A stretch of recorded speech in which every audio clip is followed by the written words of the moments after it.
Welcome back, everybody, to another episode of the Irish Breakdown Podcast, brought to you by our friends over at FanDuel. Happy Tuesday. We just got done doing a great buy-sell hold yesterday.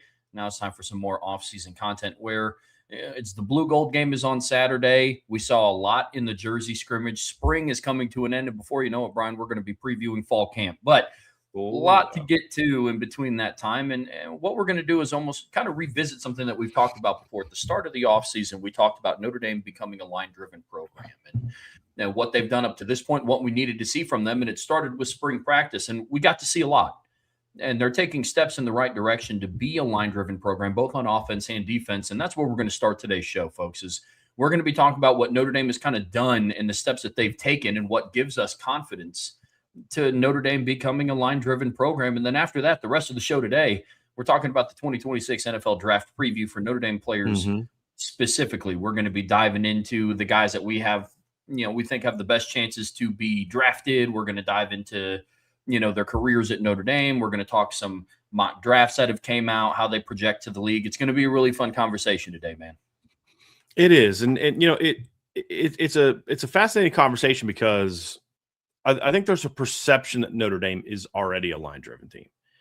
And the perception exists from a couple things, Trev. Number one is, Marcus Freeman said, hey, this is what we're going to be. And I think schematically they've done things in recent years to make it seem like, they're potentially could produce 2 first-round draft picks of running back, which we're going to talk about. So obviously they run the football and there's this perception, but I don't know that I would say that they have been so far. And obviously Marcus Freeman talks about it a lot and mentions his desire to be a run-driven team or line-driven team.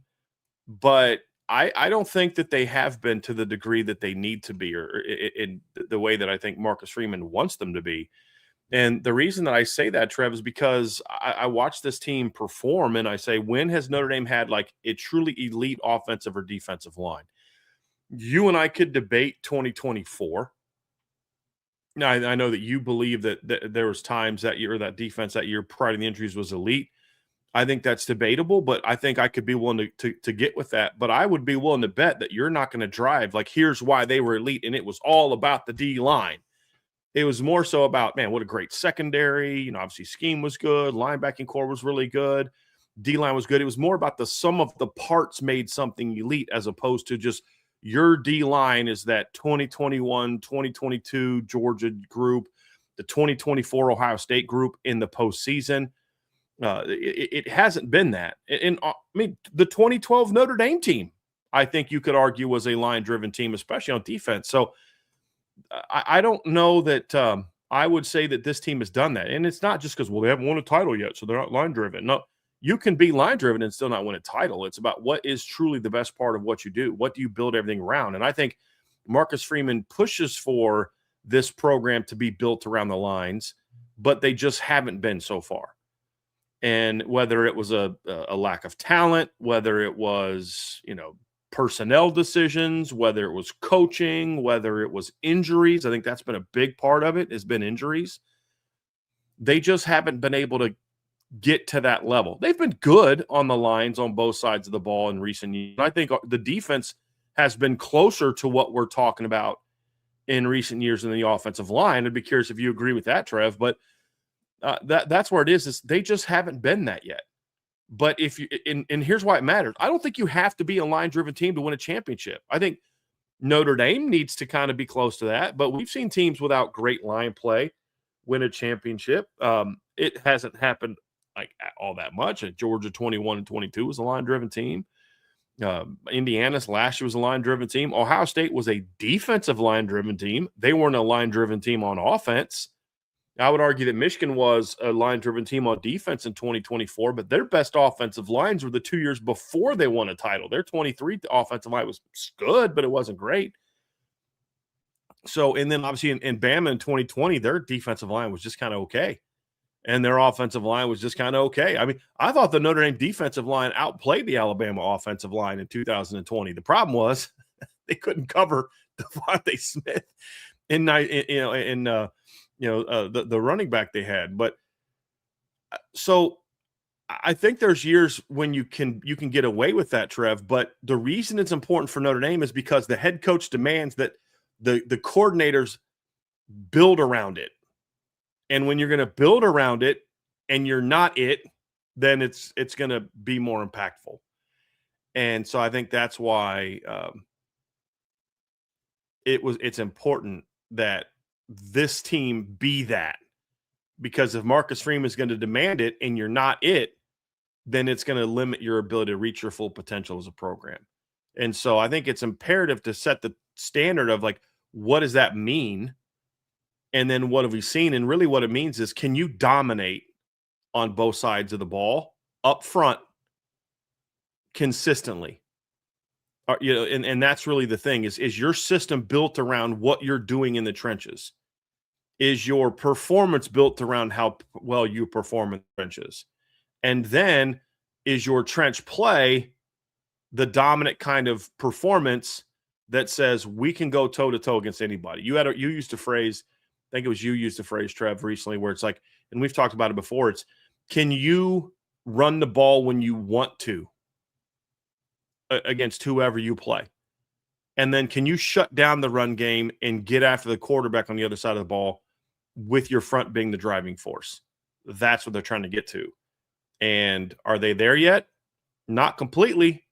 But the point of this show is, Trev, I have more and more and more confidence that that's what this 26 team is going to be based on what we saw this spring. I agree. We've seen a lot of promising things this spring. And I also agree with your point that the defensive line is closer than what the offensive line is to playing their part in being a line-driven program. To your point, we've seen previous championship teams be able to win one without being predominantly driven in line, but there's always an offset. There's always something else that backs that up. We've talked before about, if Notre Dame wants to be an elite football team this year, they don't need every single position group to be elite. Elite quarterback, elite running back, elite wide receiver, elite tight end, elite O-line, elite D-line, elite linebackers, elite secondary. You don't need all of those. You have a couple of elite position groups and then other really, really good position groups. And we've seen that from previous national championship winners. To your point about Ohio State. We talk about 2019 LSU all the time. They didn't have an elite offensive line. I know they won the Joe Moore Award. That was more of a consensus prize because they were winning every other offensive award in college football that year. Their defensive line, their defense wasn't driven by their defensive line, but you need an offset. And at a place like Notre Dame, I think you need it. But what we've seen from this group this spring has been exceptional because the offensive line, especially, and that's where we'll start this conversation, that's been one that's a little bit more lacking. And I would argue a little bit more glaring because a lot of people consider Notre Dame to be O-line U. They don't consider them to be D-line U.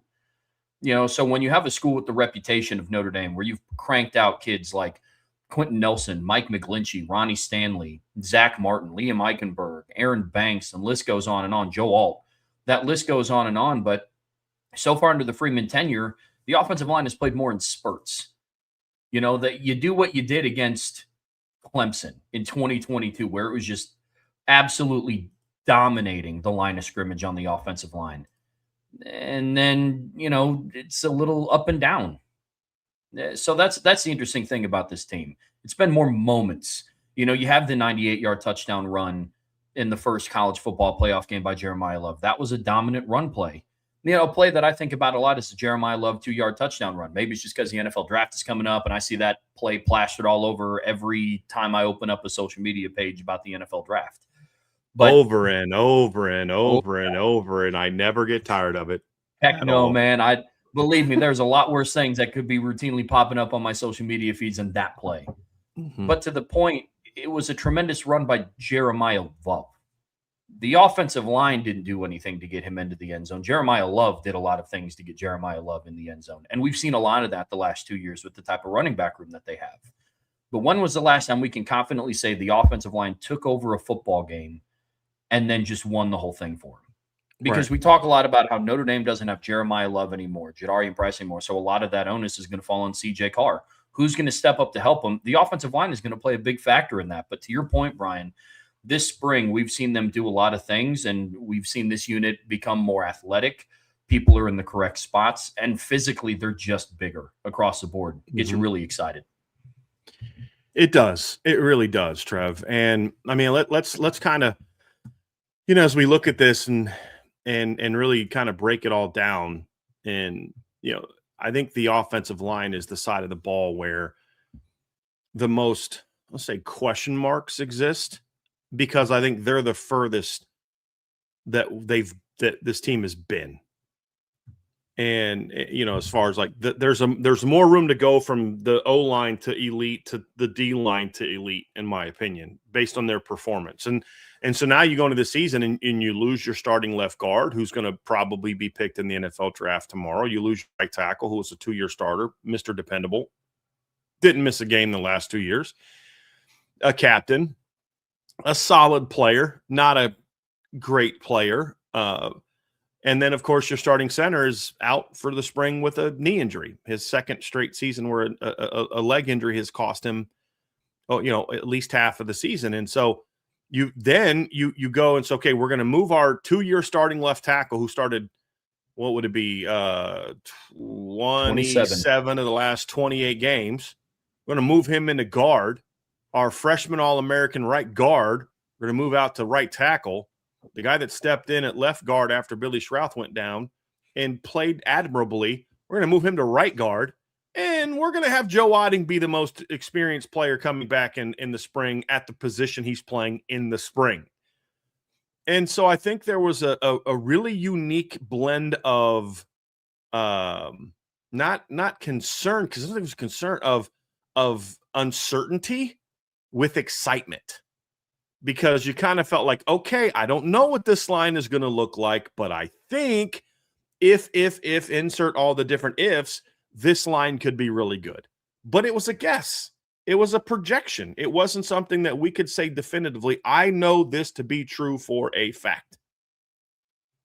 And so that was one of the biggest storylines that we had going into the spring. And we saw some optimism in the first practice just from an athleticism standpoint. I was really surprised how in the first practice, how the communication was really solid between Gerby Lambert and Sullivan Absher. And, Anthony Knapp is a guy that earned praise from multiple people who attended practices, in all the times that we couldn't go.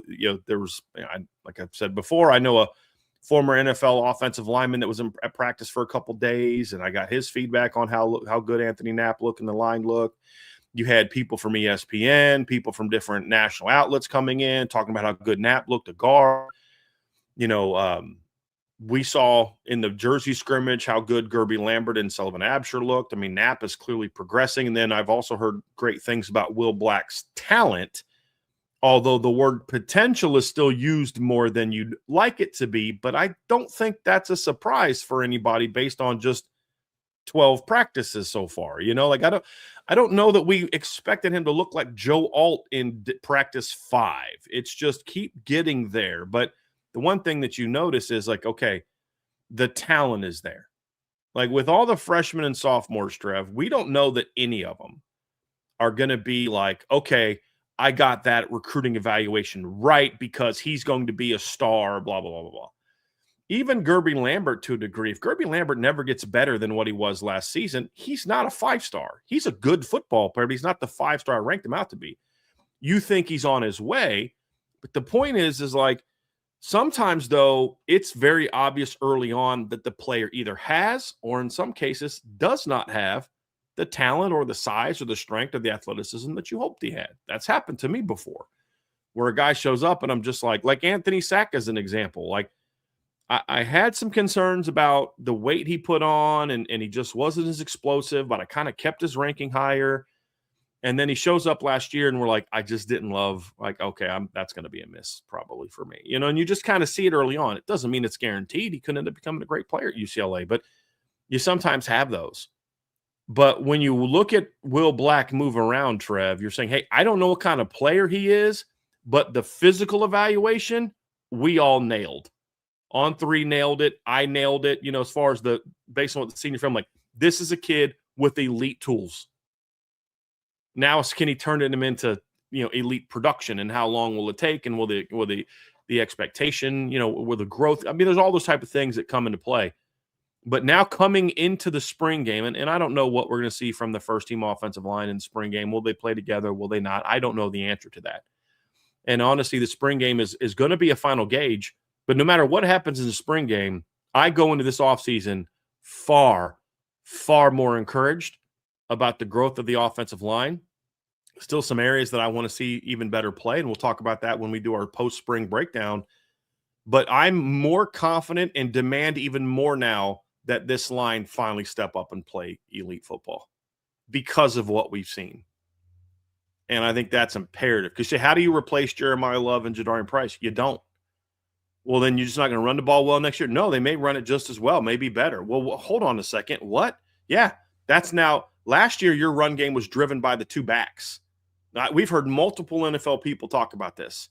That line wasn't as good as I thought it was going to be. There's some good guys here and good guys there, but there are some issues there with the offensive line. These guys made up for a lot of those mistakes. And next year it's got to be about, okay, it's got to look more like 2017 where it's like it doesn't really matter who you put at running back.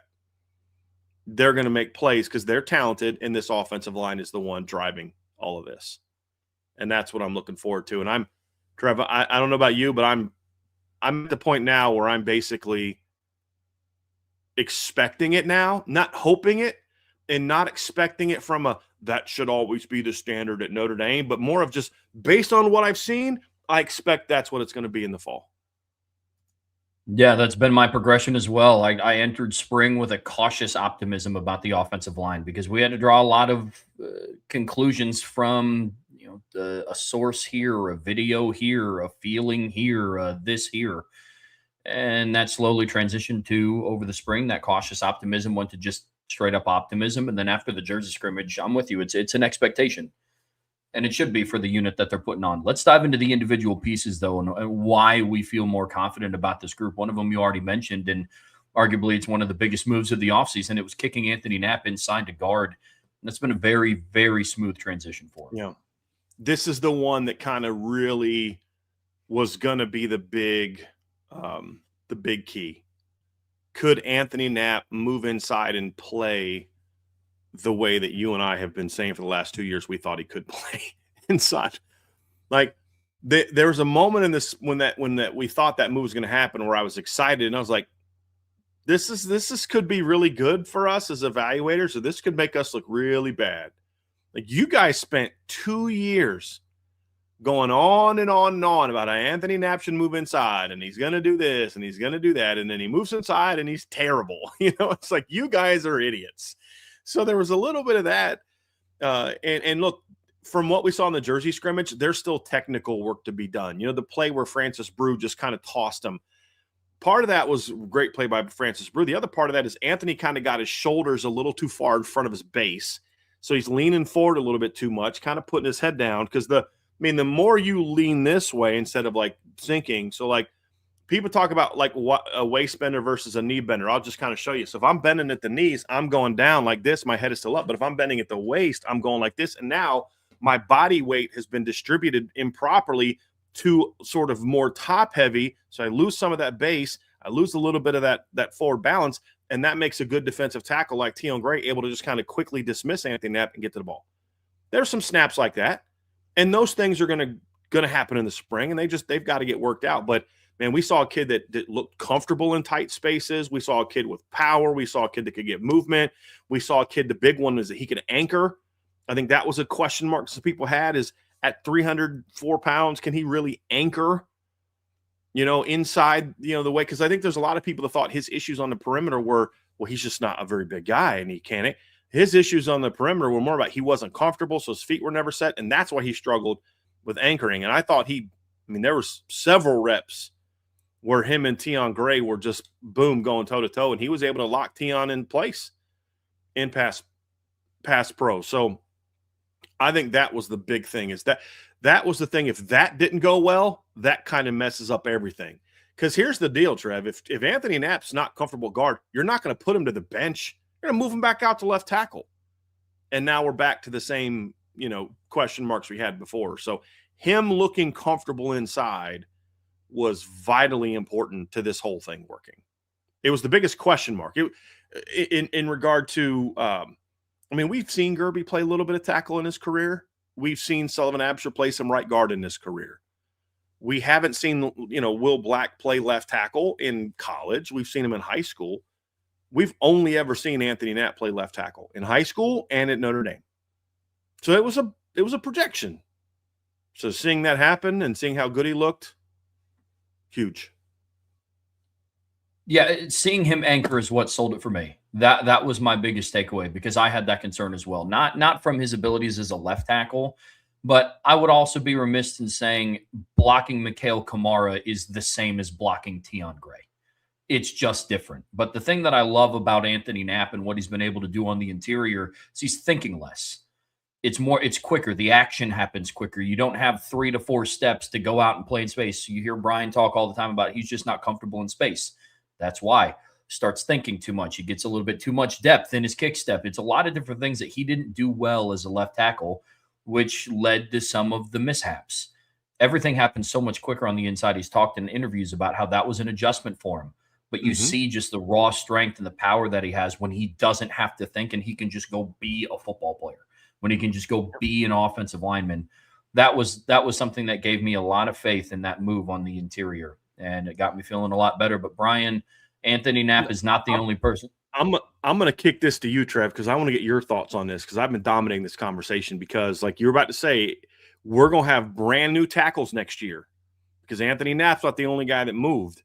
And so you're losing Emil Wagner, who's, a captain, one of the best young men you'll ever see represent the Notre Dame program. Like, as far as just a young man, one of the absolute best human beings that you'll ever see play for Notre Dame. We could debate how good of a lineman he was, but he was steady. You knew what you were going to get week after week after week. Well, now there's a new right tackle, Trev, and that's last year's starting right guard in Gerby Lambert. He now is at right tackle. I think, Trev, he's got a chance to be their best lineman this year. But the question was, could he make that transition back out to tackle? And so far, Trev, absolutely so good. The new layout of Notre Dame's offensive line, specifically a tackle, is what gives me the most. For Brian, it was Anthony Knapp kicking to the inside. That gave me a lot of reassurance. But it's the outlook of the tackle position, which makes me feel really, really good about this offensive line. And if somebody in the chat, they can correct me, but what was the last dominant Notre Dame offensive line that we've seen without good tackle play? It wasn't 2017. It wasn't 2015. It wasn't 2012. Heck, it wasn't 18 or 20. So every good Notre Dame offensive line that we've talked about on the show, imagine if Jay Love ran behind the 2017 offensive line. Imagine if, Jay Love could run behind the 15 offensive line. Imagine if we gave Jack Cohn the 2015 offensive line. They were led by dominant tackle play. Guys like Ronnie Stanley and Mike McGlinchey and Robert Hainsey and Tommy Kramer and Zach Martin. I mean, heck, even Christian Lombard in 2012 was a good right tackle. He was a good football player. The outlook of the tackle position gives me the most faith, and I think that charge is led by Gerby Lambert. He has the opportunity to be an absolute star. I believe he was one of the – Brian, was he a redshirt or was he a freshman All-American last year? I don't remember if he made the list for FWAA. I don't remember off the top of my head. But Gerby Lambert has the opportunity to be a first-team All-American. We had a buy-sell hold about it yesterday, asking who we believed could be a first-team All-American, CJ Carr, Gerby Lambert, or Leonard Moore. And Brian's answer was yes. I buy that all of them could be. And, you're getting an elevation at tackle. I respect Emil Wagner and everything that he did for Notre Dame. Didn't miss a single snap in the last 2 years. He was named a captain, voted by on his peers. But I would also be lying to you guys if I thought that his play on the field, how he's measured and how he's gauged, is up to the standard of what a tackle should be at Notre Dame. He was a great guy and a great teammate, but there was a different level that Notre Dame's offensive line, specifically at tackle, needed to get to if they wanted to take that next step as a unit, and putting in Gerby Lambert at right tackle does that. I mean, he's everything that we'd hope that he could be. And we don't have to use as much projection with him because we've seen him in meaningful games, albeit it was at right guard, but he won't be overwhelmed by the moment of playing out in Provo, Utah. He won't be overwhelmed by the moment of playing Miami at home at night. He won't be overwhelmed by playing SMU or playing in the postseason. He's been around those similar environments, and I mean, he has the opportunity to literally and figuratively anchor this offensive line, and I'm excited to see what he can do. He can be an absolute star. No, he can, Trev. The talent is all there. The big thing about Gerby as a freshman, the big question mark I heard from people was, will he work? And like a lot of freshmen, there's a big adjustment when you're 6'7", 330. There's a big adjustment when you're just by far the biggest, baddest guy you're going to face, to where now you're going against the Boubacar Traore's, the Josh Burnhams, the Javante Jean. Actually, he'd have been 24 was his freshman year. So that'd have been RJ Oben, Junior Chilamaka, Boubacar Traore, Jordan Pizarro, guys like that. It's a different animal. And I think as his freshman year went on, he understood this is what it takes to kind of prepare the way I need to prepare. And then last offseason was a very different story. He plays tackle, plays some guard, gets moved inside to guard when Charles Jagasaw got hurt, and then obviously wins the starting job over Sullivan Absher. And now he's kicking back out to tackle, and it's been seamless because he's natural there, Trev. We saw it in the one snap he had against Purdue last year when Anthony Knapp got hurt and he had to go in at left tackle for a play. Then Anthony Knapp came back, and he looked great. We saw him play, I think it was about 10 or 11 snaps in that game also at right tackle, and he looked comfortable. So I don't think it was necessarily a big surprise that he would look comfortable at tackle, but the question was, could he take a big jump? And the signs are indicating that he'll certainly be there and give you that anchor. And then obviously, Sullivan Absher kicks over to right guard, and I think his emergence, Trev, I said before the spring, there's no lineman whose emergence is more important than Sullivan Absher's.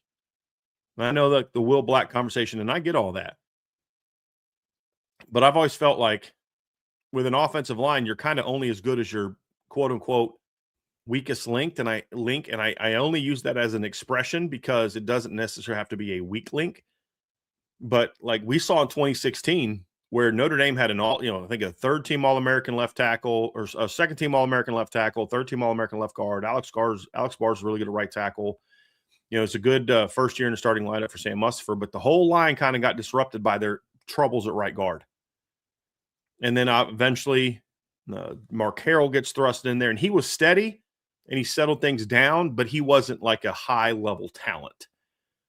So Sullivan Absher could either be the thing that kind of drags the offensive line down from its pedestal, or he could be the thing that him being here allows everybody else to then, go play, and then he's part of something elite. And that was probably the most encouraging thing we saw this spring was he has taken ownership of this line. He's taken a leadership role on this line.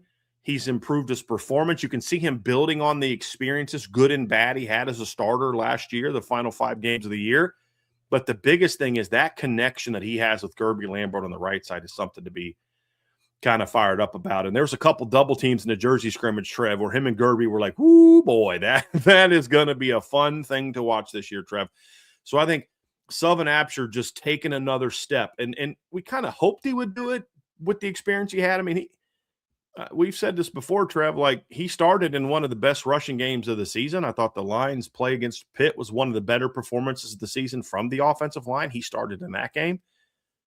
And so it's not like the offensive line was trash when him and Joe Otting got thrown into the lineup. It was still pretty good, but it's like, okay, but good isn't what we're looking for. We're looking for elite. And I think Sullivan Absher's emergence this spring, taking his game to another level, and the connection he has with Gerby Lambert is absolutely huge for this offensive line. And then there's the final piece to the known puzzle, Trev, that we now have, and that's Will Black at left tackle.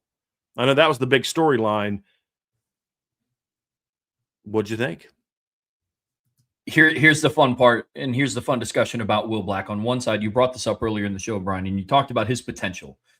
And that word continues to get thrown out with Will Black. And to a degree, I understand it because we have yet to see him play left tackle in a game or in a meaningful setting. This is the most competitive reps that he's had in his Notre Dame career. Here's the flip side to that argument.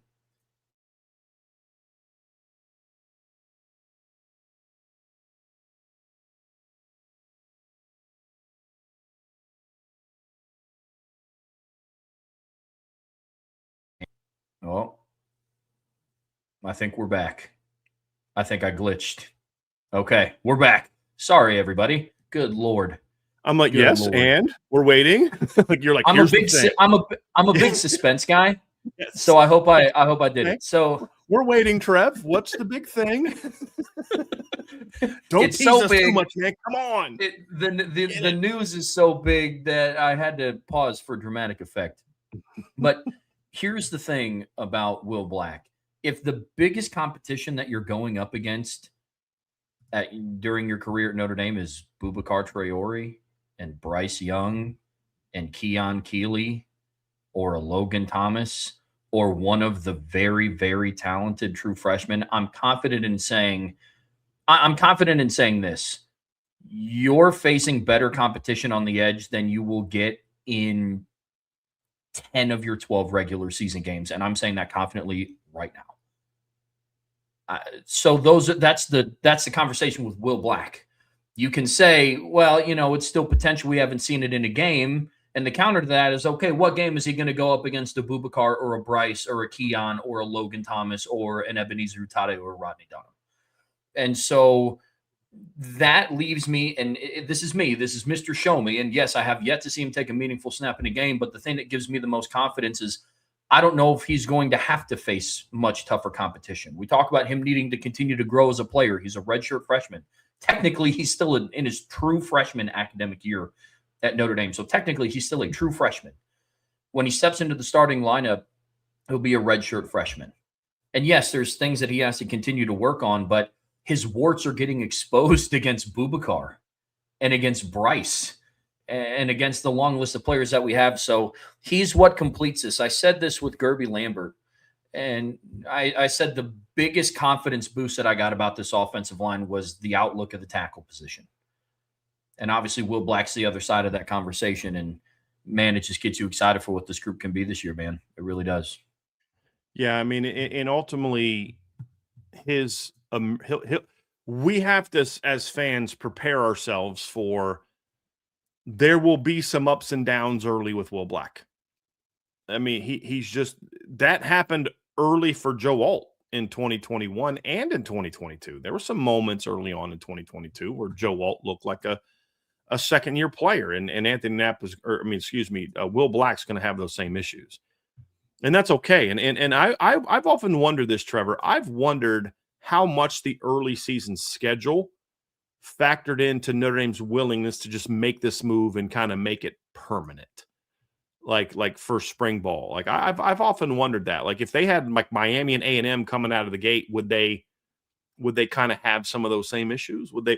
Would they have been as aggressive, I should say, being willing to have some of those issues with him early on? I've often wondered about that because if you go back and look at Joe Alt in 2022, his first year as a starter, I mean, he gave up only 8 pressures that year in 13 games. 3 of them were in the first 4 games. I mean, he gave up one of only 2 hits he gave up all year on the quarterback. He gave up in those in the early part of the season. So there was certainly some growing pains for him. And he steps into the starting lineup, about halfway through the 2021 season and gives up 6 pressures in the last 2 games of the year. I mean, so there was a learning experience, a learning curve for him. It's just in between those young guy mistakes was a lot of brilliance, and that's what we're hoping to see from Will Black. I think the one thing that made me feel confident is his athleticism and size and length is such that he'll be able to make up for some mistakes because he's just really talented, especially in pass pro, where he needs to take a big step here between now and the season is just continue to get stronger and get better in the run game. Like, not that he wasn't good in the run game, but there's another level for him to get to as a young player in the run game. But as a whole, he looked good. And look, Joe Otting improved this spring as well, Trev. I know we're all kind of waiting on Ashton Craig to come back, and I think if he's healthy, Ashton Craig will take that spot back. He's just that good of a player. But I felt like coming out of the spring, if Joe Otting has to be your starting center next year, you're going to be fine. Like, does he have the big-time talent that Ashton Craig has? No. But he can more than hold his own here. And be that kind of like, okay, you're not gonna not have a dominant offensive line now because Joe Otting's your starting center. I think that's a big thing. Yeah, 100%. And we've seen him in games. You know what I mean? We watched one of Notre Dame's arguably their best rushing performance of the season was not with Ashton Craig on the field starting at center. It was Joe Otting starting at center. Well, they're two most. I mean, I know you're saying best, and you're gauging it off of like how they played, but I'll add to that their two best rushing performances from a statistical standpoint, and 3 of their 4 best performances from a statistical standpoint all happened with Joe Otting in the starting lineup, including both 300-yard games. One of them being against a ranked opponent. So it's not like they did it against Stanford, Syracuse and Navy. The one of those games against Syracuse, and one of the games is against Navy, who, by the way, is going to have a defensive tackle probably get drafted, Landon Robinson. But then the other one was against a top 25 opponent.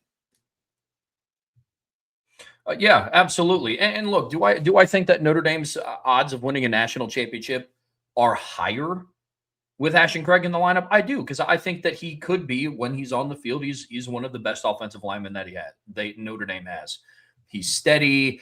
I like what he brings to the table. He elevates both the run game and the pass game. One of the reasons why outlets like FanDuel think that Notre Dame has the opportunity to win a national title this year.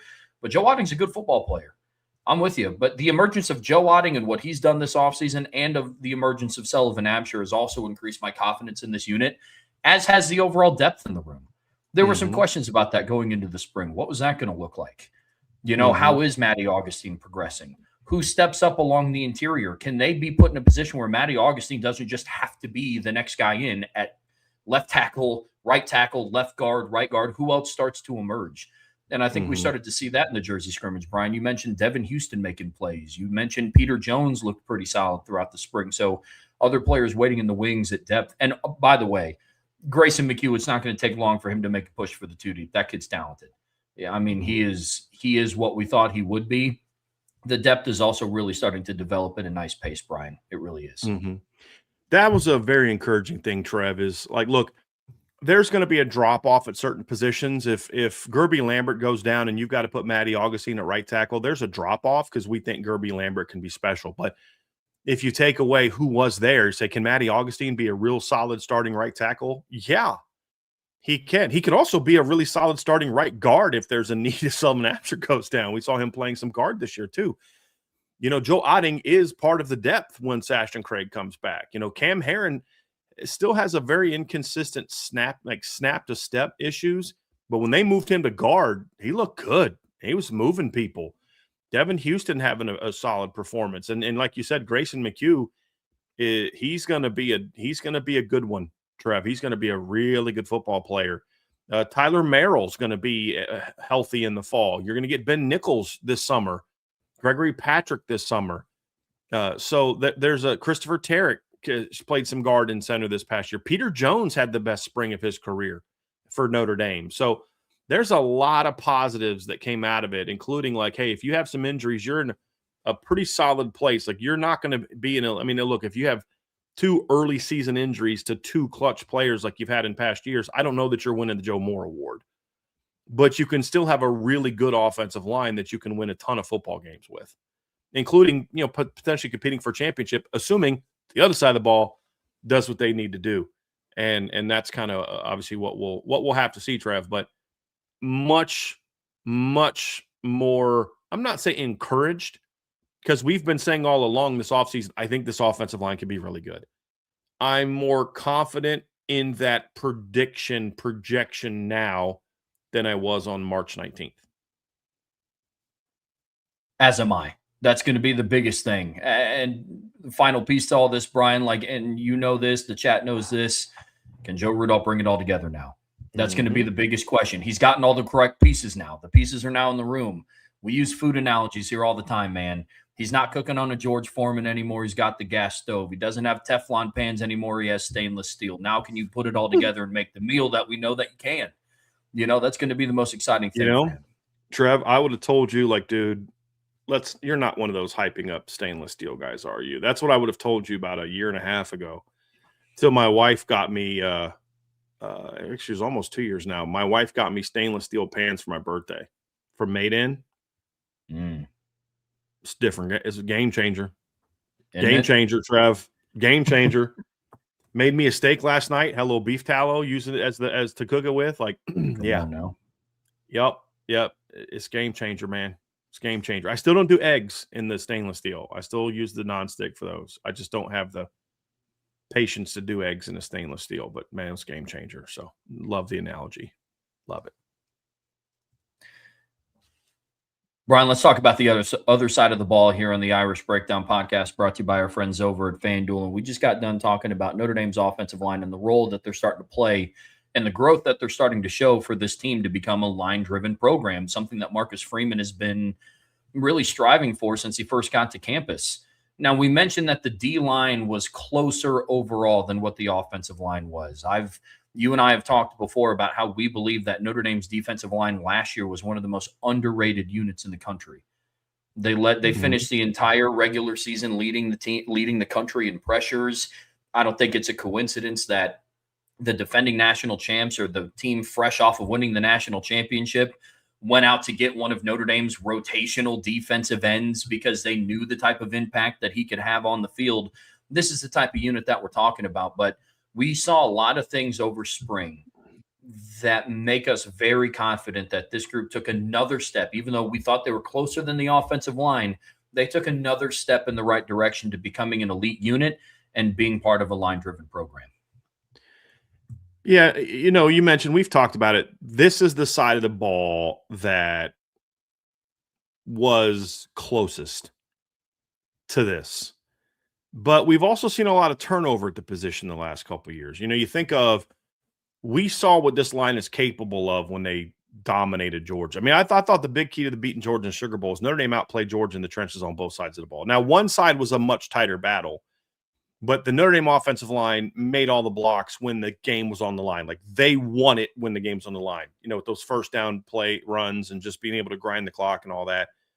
The Notre Dame defensive line, after the first series, pretty much just kind of said, okay, you have no chance in this game. Georgia had like one series after the first quarter where they threatened, and that was kind of after they were up 23 to 3 or 20 to 3.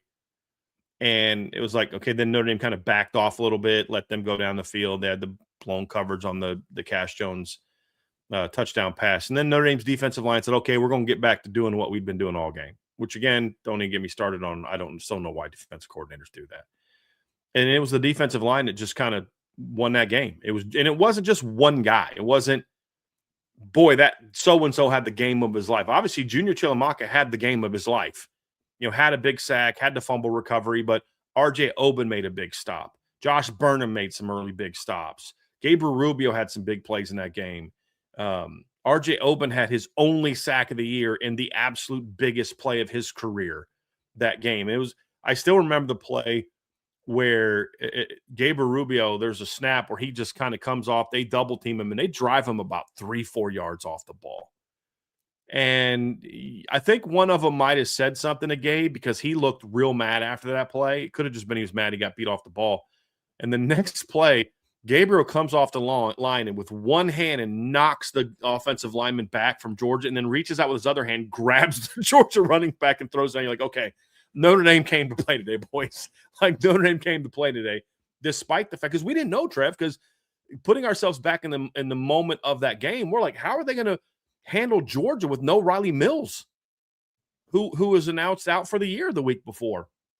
And they just dominated. Like, that's what it's supposed to be like. And then the next game against Penn State, the defensive line's not playing well in the first half. Penn State's moving the ball on them. Second half, defensive line steps up and starts taking that game over a little bit, and Notre Dame gets back in the game. So, like, that's what it needs to look like. It needs to look like we're going to go out there and be that team that can take over big games. No team does that every game, but you need to do it more often than not. Oh, and I forgot to mention Donnie Heinisch putting that game away at the end with the fourth quarter sack, beating a about to be a first round draft pick for a big play. So, and that's why Donnie Heinisch will always be in kind of Notre Dame lore. So, that's what we need to see from a regular. And honestly, that's the one thing that recent champions have all had in common is dominant defensive lines. There's a couple. Michigan didn't have a dominant offensive line. Ohio State didn't have a dominant offensive line in 2024. Indiana had a really good offensive line. I don't know that I'd call it dominant as much as I'd call it extremely well coached and tough. It wasn't like, man, remember that first round draft pick? Like Georgia had pretty good offensive lines but I don't know that they didn't dominate. I actually do know they didn't dominate on the offensive line like they did on the defensive line. 23 Michigan, solid, good, well-coached offensive line, dominant defensive line. 24 Ohio State in the postseason, solid, kind of do-your-job offensive line, dominant defensive line. And then obviously 2025 Indiana, really good, well-coached offensive line, dominant defensive line, week after week. That's the ingredient that's been most consistent among all the title teams over the last 5 years. And I think it's even more important in the 12-team playoff because it's kind of like a dominant D-line is one of those things that travels well. You know what I'm saying? Like when you go on the road, when you're playing, it's like when you've got that, the matchups in other areas maybe don't matter quite as much because it doesn't matter what you do. You are going to get whooped up front, and that's going to limit what you can do. And that's why I think it's even more important that this side of the ball get to that point in time. And questions about the D coordinator, new D line coach, all these different things. But we saw some things from this group in the fall and spring practice, Trev, that has us excited about what it could be. We did. I mean, first and foremost, before we dive into any specific player or position group, the overall size of this unit just gets you going. It does. I mean, when you look at the unit as a whole from top to bottom, from Bryce Young down to Ebenezer Tade and Rodney Dunham, two early enrollee incoming freshmen, from the top of Jason Onye down to Elijah Golden, an early enrollee, true freshman, they look the part. This is a big unit. Like these are massive individuals. And unlike previous Notre Dame defensive lines, like you had like Riley Mills and then you had like Howard Cross start next to him. You had like Bryce Young on the field next time, sometimes next to like Junior Tui Alamaka. Across the board, and all those guys were good players. But across the board, this looks like what you want a championship caliber defensive line to look like. It's an absolutely massive unit. And that was the first thing that I noticed walking into spring. Because now I'm to the point in my IB career where now I can look back on a previous practice from a different year that I was at and say, like, yeah, that looks a little bit different than what it did. Yeah, that looks a little bit different than. Yeah, it is. It helps give you a baseline. Not back before I was in this chair.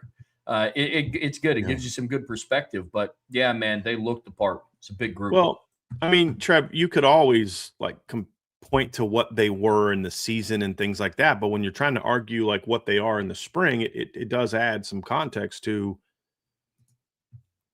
where they were a year ago or where they were 2 years ago. And the biggest thing you notice, Trevor, is the size. I'm actually going to pull this up, but the size of this defensive line is really outstanding. Let me share the screen here real quick. But you can just see it, and it's one thing to see it on paper, and we will see it on paper here real quick, Trev.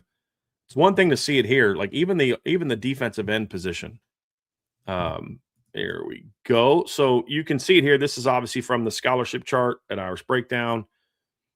But you see Boubacar 6'4", 250 with very long arms. Keon Keeley's 270. Bryce Young's 264 at 6'6 plus. Cole Mullins. It's actually a D tackle now, a swing guy. Dom Hulak's 254. Joe Reefus 262. And then I haven't updated. See, I got to update these weights, but Rodney Dunn and Ebenezer Tade are also now both in the 240s. And then you see the defensive line. You've got Jason Onye at 302. Brendan Vernon's over 300 pounds. Armel Mukham's over 300 pounds. Christopher Burgess is at 300 pounds. Davion Dixon's over 300 pounds. And then you got Tion Gray over 300 pounds. Francis Brew is, he's over 280 now, but strong as an ox. Sean Sevillano's over 300 pounds. So what you see is this is a much bigger defensive line. And now I'm not someone who believes you have to be big to have a great D line.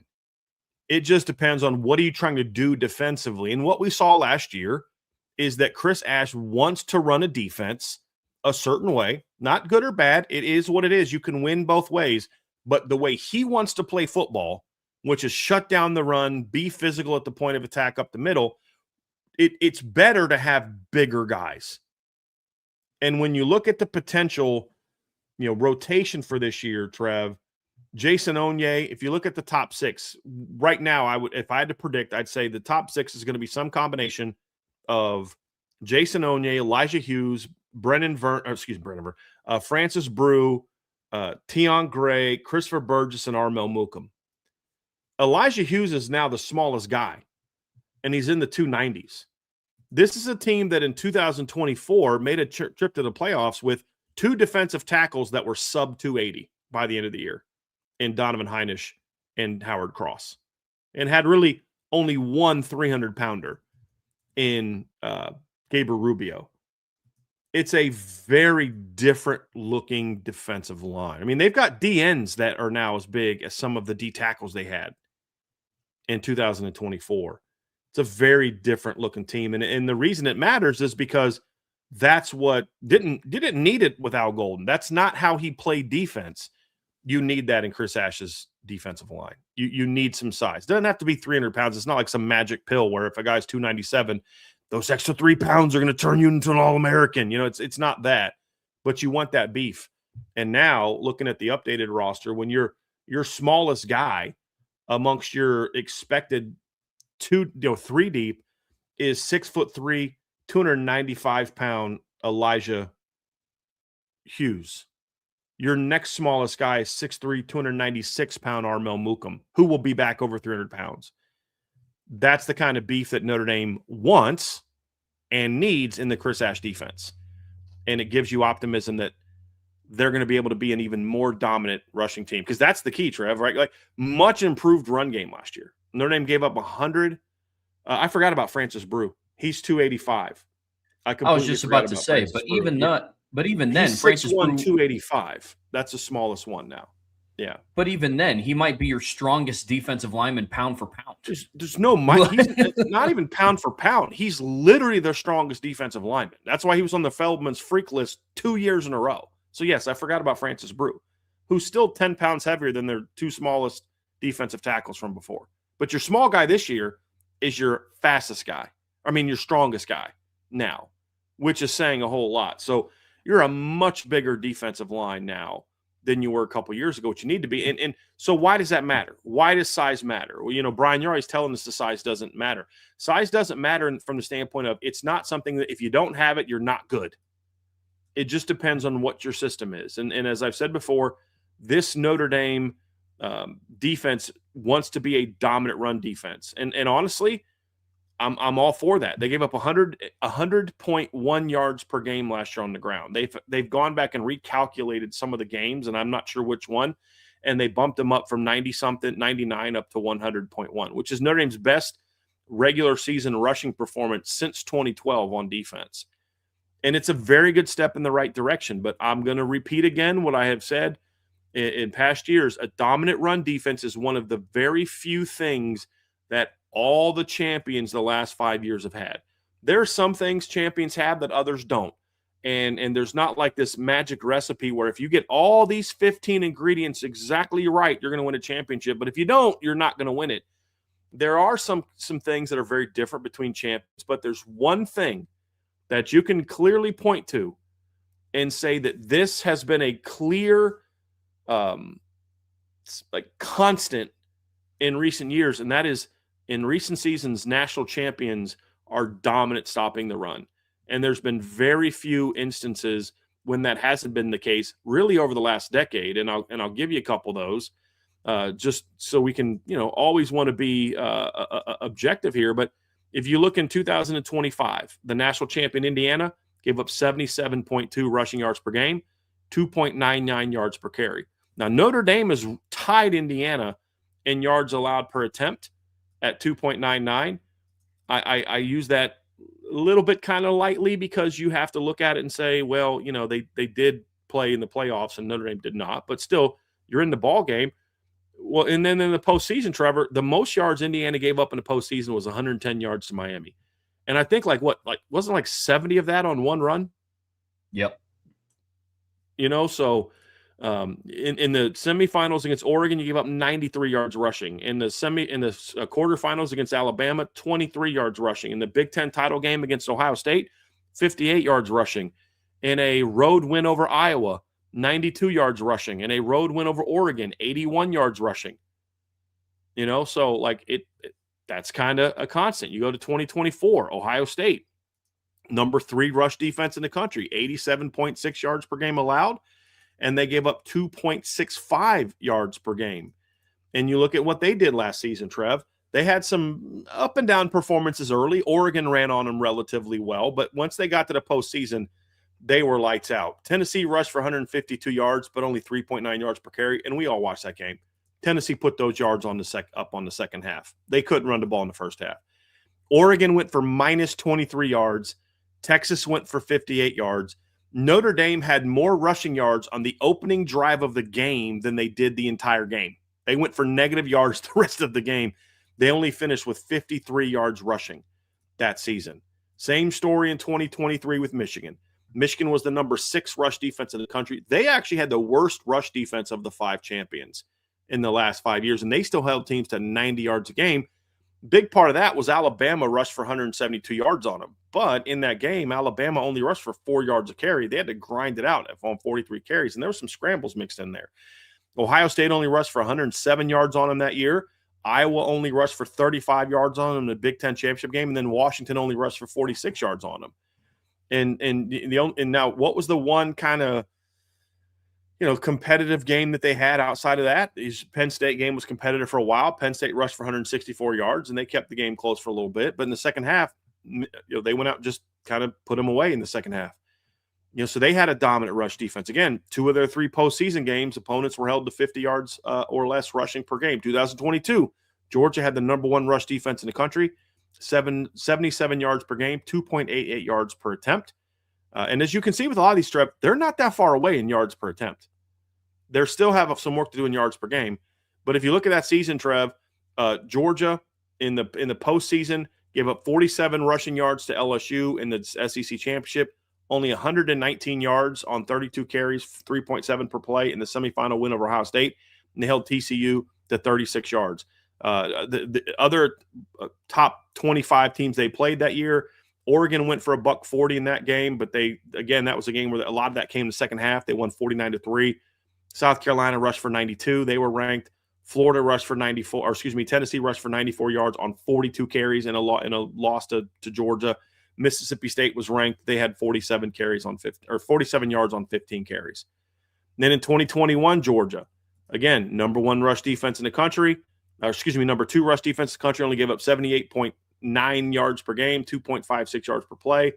Same story that year, Trev. They gave up 115 rushing yards in a loss to Alabama in the SEC title game, held Michigan to only 91 yards in a blowout win, and then in the rematch, Bama only rushed for 30 yards in a very convincing Georgia win. Other ranked games that year, number 14 Clemson rushed for 2 yards on 23 carries. Number 21 Arkansas, 75 yards on 29 carries. Number 18 Kentucky, 1 yards on 27 carries. At Tennessee, in a win at Tennessee, 55 yards on 36 carries. So the one thing we've seen that's constant from national champions is a dominant run defense. A team that didn't have a dominant run defense is 2015 Alabama or 2020 Alabama. They ranked 15th. They gave up 113.1 yards per game that year. But why were they able to get away with that? They had a generational offense. They had the number 1 and number 2 ranked or highest vote getters in the Heisman Trophy voting that year. They scored almost 50 points a game. And it was the COVID year. It was a bit of an anomaly. Then 2019, the national champion was not a great rush defense. LSU gave up 126.9 yards per game. What was the difference, though, Trev? Again, a generational offense that scored almost 50 points a game, that scored almost 70 in a playoff game. that scored 42 in the championship game. So if you're going to have sort of that generational offense, sure, you can get away with it. 2018, Clemson did not have a generational offense. Would you agree with that, Trev? That year, Clemson gave up 94.9 rushing yards per game. They had the number 2 rush defense in the country. Now, keep in mind, back then, rushing yard per game numbers were higher because this is pre-changes in the clock. There was only one defense that year in 2018 that held teams to under 95 or 94.9 yards per game, and that was Michigan State. In recent years, you've seen last year 7 teams did that. In 2024, you had 5 teams did that. So since the clock rules have adjusted, we've seen those numbers go down. But even then, number 2 rush defense in the country in 2018. 2017 Alabama team that won a title, number 1 rush defense in the country. 2016 Clemson team that won the national championship, they weren't as good stopping the run. They gave up 135.4 yards per game. But what did they have? An elite offense. So you can get away with it, but it's a lot harder. And that's why that team lost to Pitt in the end of the year, because Pitt was able to run on them. So it's pretty consistent, Trev, over the years. You better have Joe Burrow or Devontae Smith and Mac Jones if you're not going to have an elite run defense. Think about the 3 teams we just named that didn't have it in the last 10 seasons. They were quarterbacked by Deshaun Watson, Mac Jones, and they had the Heisman Trophy winner quarterback and Joe Burrow. Now, Notre Dame could have that this year. But imagine if Notre Dame had that kind of quarterback and a run defense like recent seasons. You know what I mean? Like, that's why this is so important. Agreed completely. And it's going to be a topic that we continue to talk about throughout the offseason into the summer and what they have to continue to develop. But, Brian, let's dive into what we've seen from this group in the spring. And it starts with the pair of defensive ends. We're obviously talking about Boubacar Traore and Bryce Young. Now, Boubacar, he's on the verge of becoming a star. We're starting to see some things from him between seeing it with our eyes at practice and hearing what Charlie Partridge is working with this group on. It was a recipe to help Boubacar with his ascension to national status, to start being talked about with the likes of Colin Simmons or a Dylan Stewart or a Mateo Uiagalelei or a Tatum Tuioti. It's those guys, and the work that Boubacar is putting in is getting there, and Bryce Young is not too far behind. I'm not ready to say that he's ready to have a 13-sack national breakout season, but Bryce Young's also putting in the work to be that dude this season.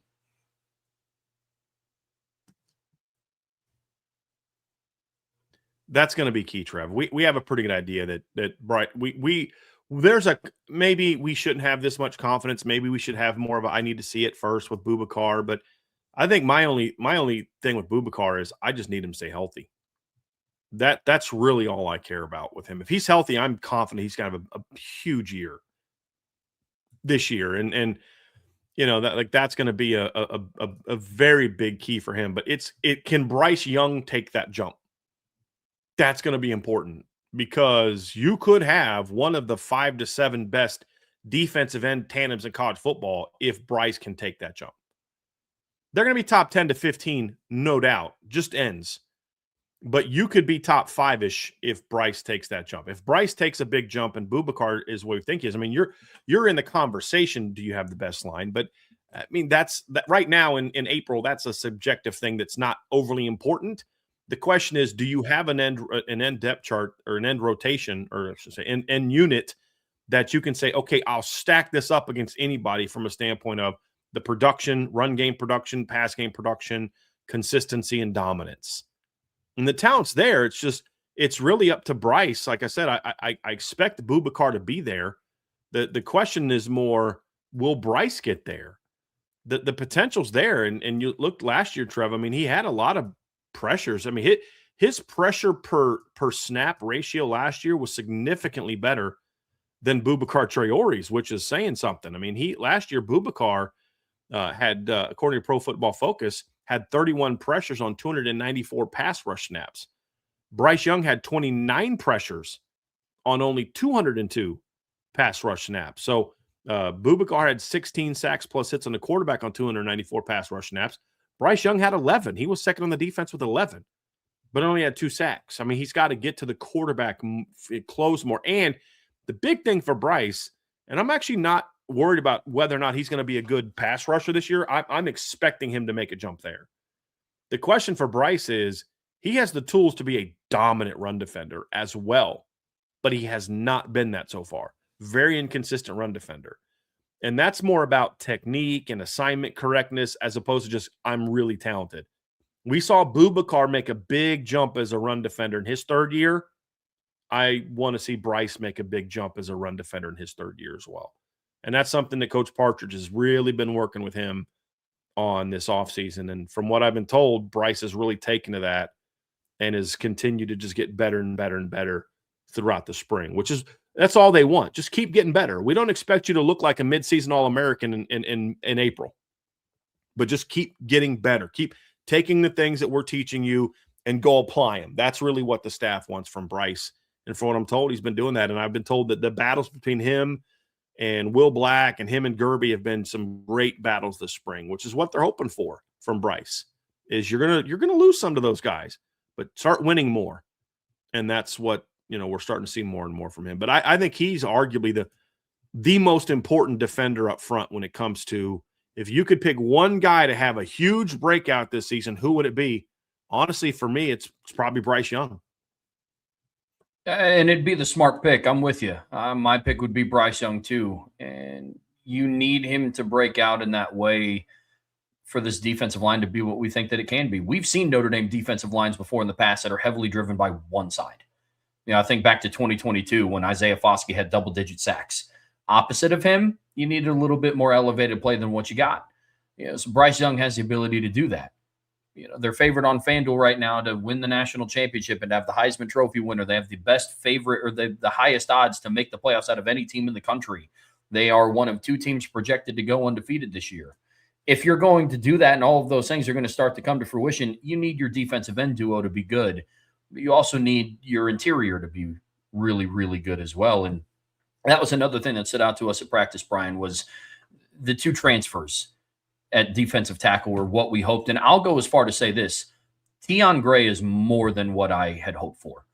When you go back and you watch Francis Brew and what he did at Pitt, you get it. He was a starter for them last year, played 484 snaps, 20 total pressures, 5 hits plus sacks on the quarterback as a defensive tackle, and had 18 run stops.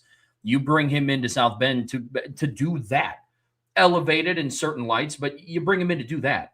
But then when I look at Tion Gray and they brought him in, the first thing obviously that stood out is he's 6'6", 335 pounds. Like, okay, they're getting some beef on the interior. Massive person. How was he as a player? Okay, he played in 13 games, 232 snaps. He had 1 pressure and 6 run stops. So it's like, okay, I see why you brought him in. He fits the scheme. You want to be stout up the middle. I don't know what to expect from him. In my mind, I had this Cameron Ball, Ian Gefford kind of vision of like, okay, he's just kind of a big plugger. And then when I got to see him in practice, like, oh, he's light on his feet. Like, he's light on his feet the same way Jared Dawson was light on his feet. He's just 5 inches taller and 50 pounds heavier. Okay, now we're starting to cook with grease a little bit here. So I'm with you, man. The interior defensive tackle transfers, they are what we hoped they would be, but Tion Gray's been more, and it gives you a lot of hope for this upcoming season, man. He's going to be a stud. He really is. Yeah, there's no doubt, Trev. Honestly, both of them been kind of what we had hoped for so far, if not even a little bit better, as you mentioned. And that's going to be a big thing. And I can't say enough how important it was for Notre Dame to get Jason Onye back. Like that was a big key for them because we saw what he can do. I mean, he's had now twice in the last 2 years, he's had stretches where he was their best lineman. Certainly their best interior lineman. I would argue in 24, probably best lineman. In 25, I don't know that I'd say he was their best lineman, but he was certainly their best interior guy in the second half of the year. From USC on, Jason Onye was dominant. We've shown those numbers before. We don't need to kind of repeat them again right now. We'll repeat them again as we get into our sort of our season previews in the summer. But he's a guy that has played meaningful downs. He's been a starter. He's played in some big games. Getting him back was huge. Armel Muka making a jump this spring, I think, is very important. But the transfers being what we hoped for was so important to this, Trev, because you could have had a good D tackle group without them, but they were the key to kind of taking that big time jump and Tion Gray kind of was huge, absolutely huge. He was, and I'm very much looking forward to what they all do this upcoming season, as am I with some of the breakout players that are showing some potential. Two in particular, staying on the interior of the defensive line, Armel Mukam and Christopher Burgess. One of the biggest news breaks of the offseason earlier back in January was when Armel Mukam elected to withdraw his name from the transfer portal and come back to South Bend. That tied in with Christopher Burgess putting on really good weight and getting kicked to the inside. Those are two guys that have the potential to be very impactful in their rotational snaps. Armel could push for a starting job. We don't know what that looks like, but they, at the bare minimum, have the opportunity to round out what that defensive tackle rotation is going to be. And you're doing it with big bodies, and you're doing it with highly, highly talented players. Very excited to see what they can do. Yeah, these are the guys that could be, like I'm curious to see what these two do, right? We're talking about Armel Mukam, we're talking about Christopher Burgess, Trev. Like when I look at these two kids, it's like, does Notre Dame need them to have a dominant defensive line this year? I don't think so, Trev. What are your thoughts first before I move on? Do you think like they need them to have a dominant defensive line? I would say one of them. You need one of, and my money would be on Armel for just being a rotational guy. Yeah. You can't have a drop off if you take out one of the top four. See, like, so I don't, and here's why I don't. And I think that my point when I say why they're breaking out is important is going to be why you think they do. And so let me just lay it out. I think between Jason Onye, Tion Gray, Francis Brew, Elijah Hughes, you can have a dominant defensive or a really good defensive tackle group with those four. What I would say, however, is that group is going to be a dominant run-stopping unit. That's why I say that. That foursome right there will be very stout against the run. Very stout. What I think is one of those two players breaking out is what determines if you're truly elite. And what's missing from the first part is, do you have guys that can be disruptors? And I think two of the guys that bring the most talent from a disruptive standpoint, from a potential standpoint, are Armel Mukam and Christopher Burgess. So do your role, dominant run defenders, all that. And that's the priority number one, because as we saw last year, Chris Ash doesn't necessarily ask his D tackles to produce a lot of sacks. But if you have some guys who can kind of go in there and be disruptive playmakers, get more TFLs, get more pressures, get more sacks, that elevates the D tackle group into, borderline elite status, if not elite status. And I think those two kids are the ones that have the tools to do that. Does that make sense? Like where I'm coming from on that? So yeah. I think they're the difference between, you don't need them to have an elite line. You can be dominant at D tackle in the Chris Ash defense without them, as long as, now, of course, we're assuming 16 games of good health for your D tackles. But if you want to really elevate to where it's the D tackles that are driving your defensive line success, I do think you need one of those two players to break out. And I think they've both shown flashes. Armel more than Chris this spring from what we've seen. But I don't know what's happened in the other practices. It could be more Chris, but I didn't expect necessarily Chris Burgess to look like a world beater in the first spring. I think he learned some very valuable lessons about how quickly, kind of like what Anthony Knapp has experienced at guard, Christopher Burgess has experienced at defensive tackle, but he doesn't have 2,000, almost 1,500 snaps of football under his belt to be able to react quicker to it. But when he's on, Trev, when you see it, when the light's on, when he gets it, he's impressive. Armel has been impressive from what we've seen. They need one of those guys to be that kind of disruptive TFL, high production per snap basis this year. They don't need them to be like the one or the two. If they are, great. But that guy that, we've talked about that. That's kind of how Jared Dawson was at Louisville. He would play 15 snaps and get 3 pressures, like something like that.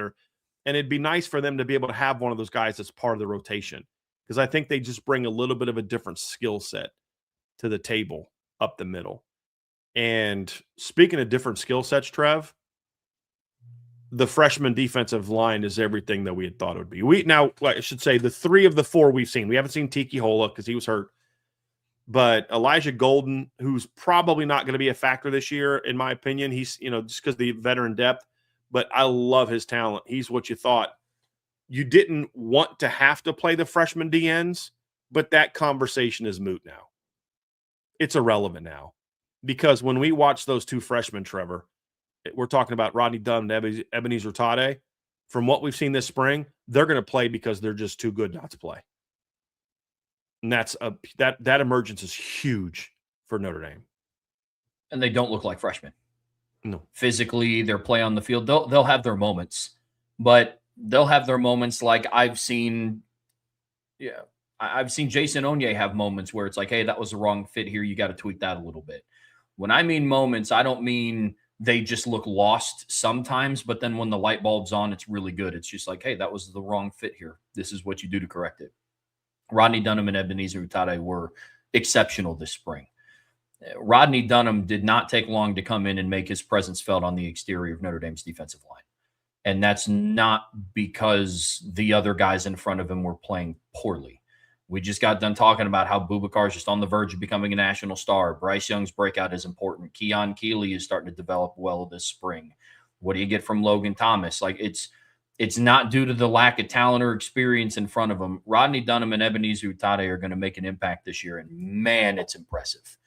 It is, and it's another thing that what is a championship caliber line built out of? You have exceptional starters, and you have extreme talent waiting in the depths.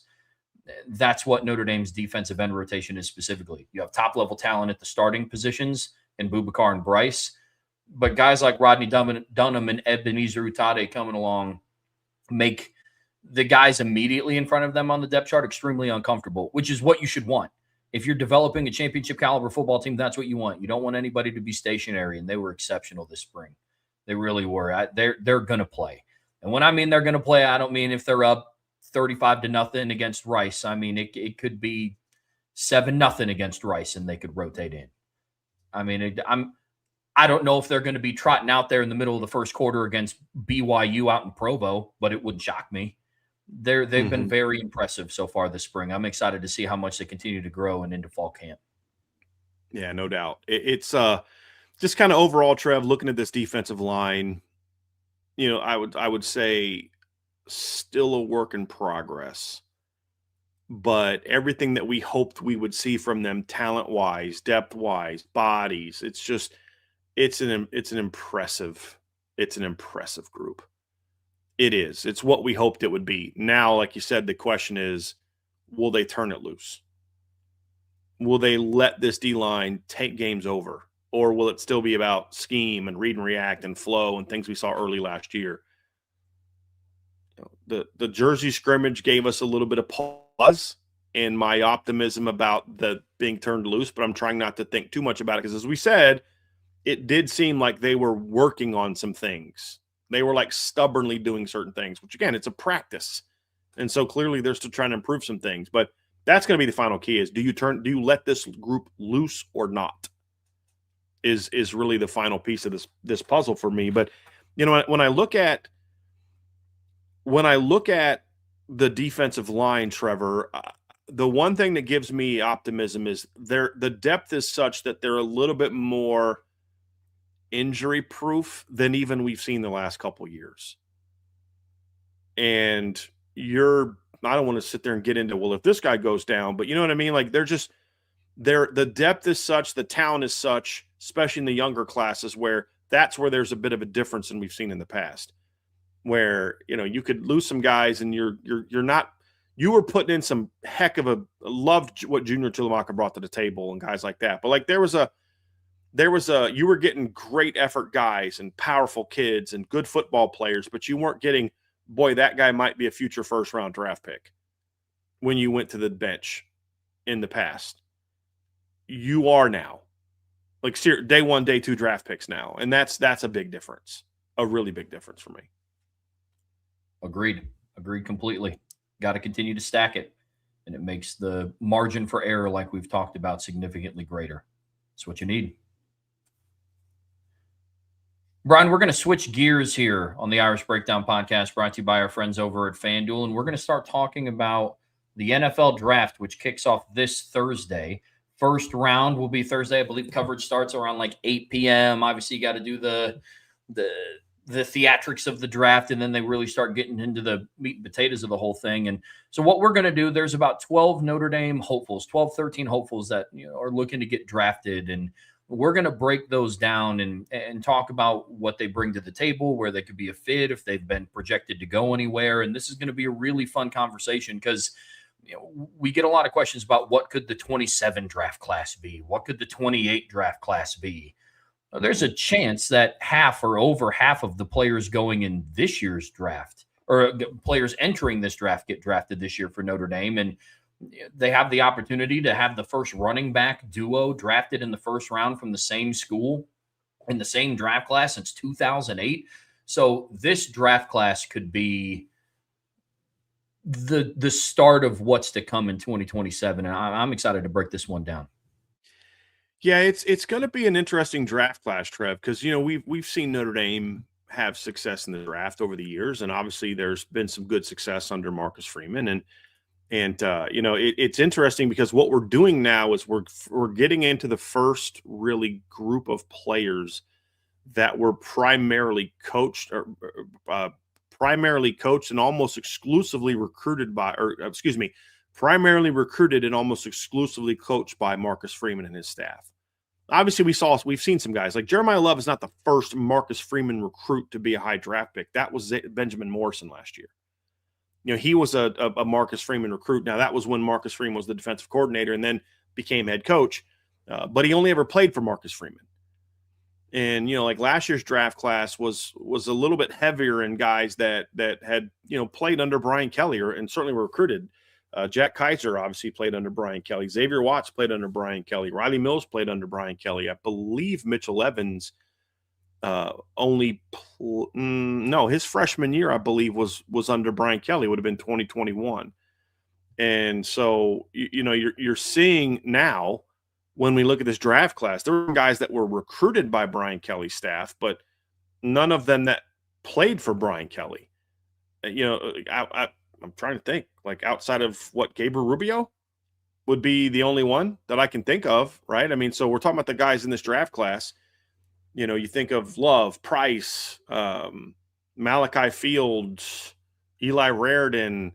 These are guys that have only played for Marcus Freeman. Now, again, Eli Raridan committed to Notre Dame while Brian Kelly was still coach, but let's be honest, it didn't matter who the coach was at Notre Dame. You were getting a third-generation Raridan to Notre Dame, which that tweet from Mel Kiper the other day was wild, where he said he evaluated his grandpa at Notre Dame and his dad at Notre Dame and now Eli at Notre Dame, having played at Notre Dame. So, but and now that's what's going to be interesting, Trevor, is how does the NFL value the Notre Dame players moving forward? Because I would argue that Xavier Watts was vastly underdrafted last year.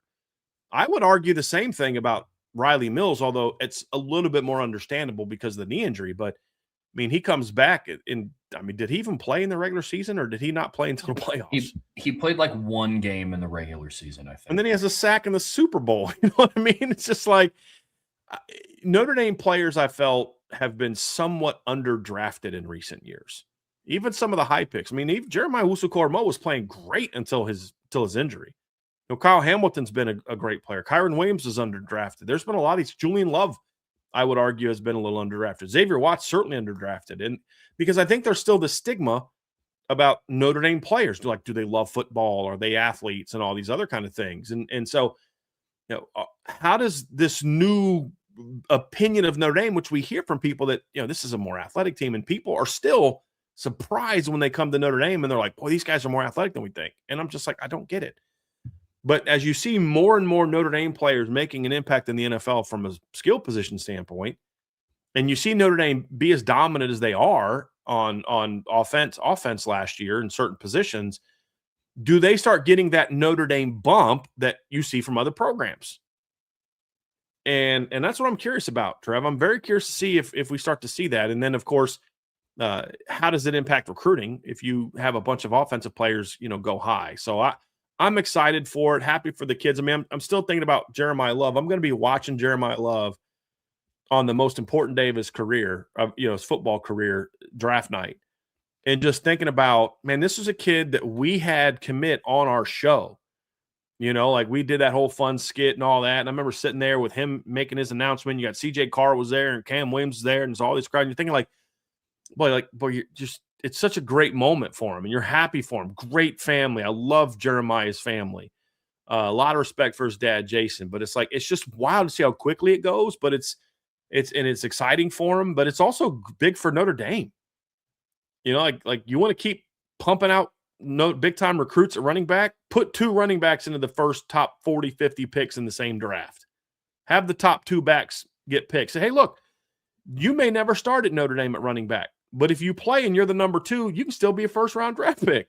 You know what I mean? Like, what does that say for you? And so I think those things are huge. And, the higher Malachi Fields goes, the better it is for Notre Dame, things like that. So there's a lot, Trev, that I'm excited about seeing in this draft when it comes to the Notre Dame players. It's going to be fun. But just like the big thing is just on a personal level, just these young men that you got to know over the years and you had a relationship with, and just see the opportunities that are there in front of them is exciting. But this is going to be a very offensive heavy draft class. Last year was a very defensive heavy draft class. Last year, Notre Dame had 6 players drafted. The first 4 were defense. The last 2, which were 5th and 6th round picks, were offense. So we've seen Notre Dame be a pretty, defense has been more dominant than offense in recent years. 24, you had 7 guys drafted in 24. 4 of them were on defense. 3 of them were on offense. And so now you're getting an opportunity to say, okay, well, this is going to be the most heavy offensive class that Notre Dame has had in really several years. They're usually pretty balanced. What does that mean? Well, number one, it means that's why we're so excited about the defense, because most of their best players on defense last year are coming back. And the guys they lost were 1-year transfers and guys that maybe had some injury issues and things like that. Rotation players, no stars.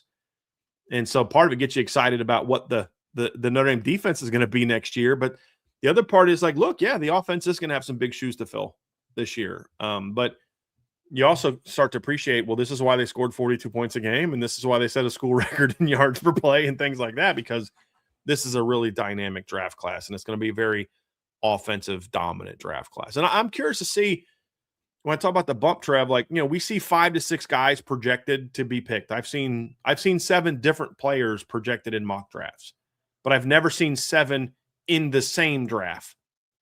So there's one where I thought I think it was Devontae Smith got picked, but Emil Wagner wasn't in it.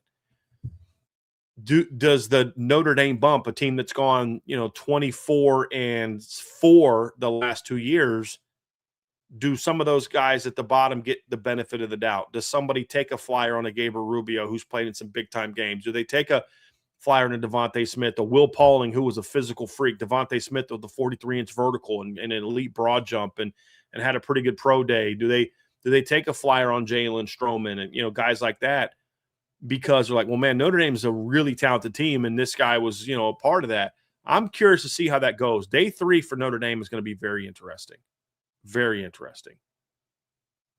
Agreed. I'm excited to see the narrative change a little bit. There's a stigma that Notre Dame is just like they're a run the ball, strong defensive team. They're not known for offense. Their games are boring to watch, yada, yada, yada. Well, there's a chance that not a single defensive player gets drafted. And I don't want to paint that picture that that's what I'm hoping for. I hope every single player in contention gets drafted. That's also just unrealistic. I don't know how many teams out there put out every single player that is draft eligible, then just ends up getting drafted. I don't know if that happens all the time. Yeah, I'd be willing to go out on a limb and say that it's not. But and when it does, it's usually like the national champion. Like when Georgia won their first, and they had 15 guys taken, their third string tight end got drafted on day 3. You know what I mean? It's usually reserved for the champs to get that heavily. LSU had 15 guys. Ohio State last year, Michigan in 24 draft. Yeah, it's usually those teams. Will Notre Dame get some of that? We'll see. It'll be interesting to see, and there's a pretty strong kind of flagship candidate that's going to be leading that charge. And That's where we're going to start diving into some of these player breakdowns, Brian. It's a player that you've mentioned already. We're talking about Jeremiah Love, the clear-cut number one running back in this draft class. FanDuel has him at, I believe they have him at the third best odds to go third overall at plus 380, and he has the first best odds to go fourth overall at plus 115. There's somebody that they just don't see him leaving the top 10. Some argue they don't see him leaving the top 5, but we're talking about just an exceptional talent, Jeremiah Love, one that's been really fun to watch in South Bend. He is. So when you look at Jeremiah Love, obviously brilliant Notre Dame career, came to Notre Dame in the 2023 class.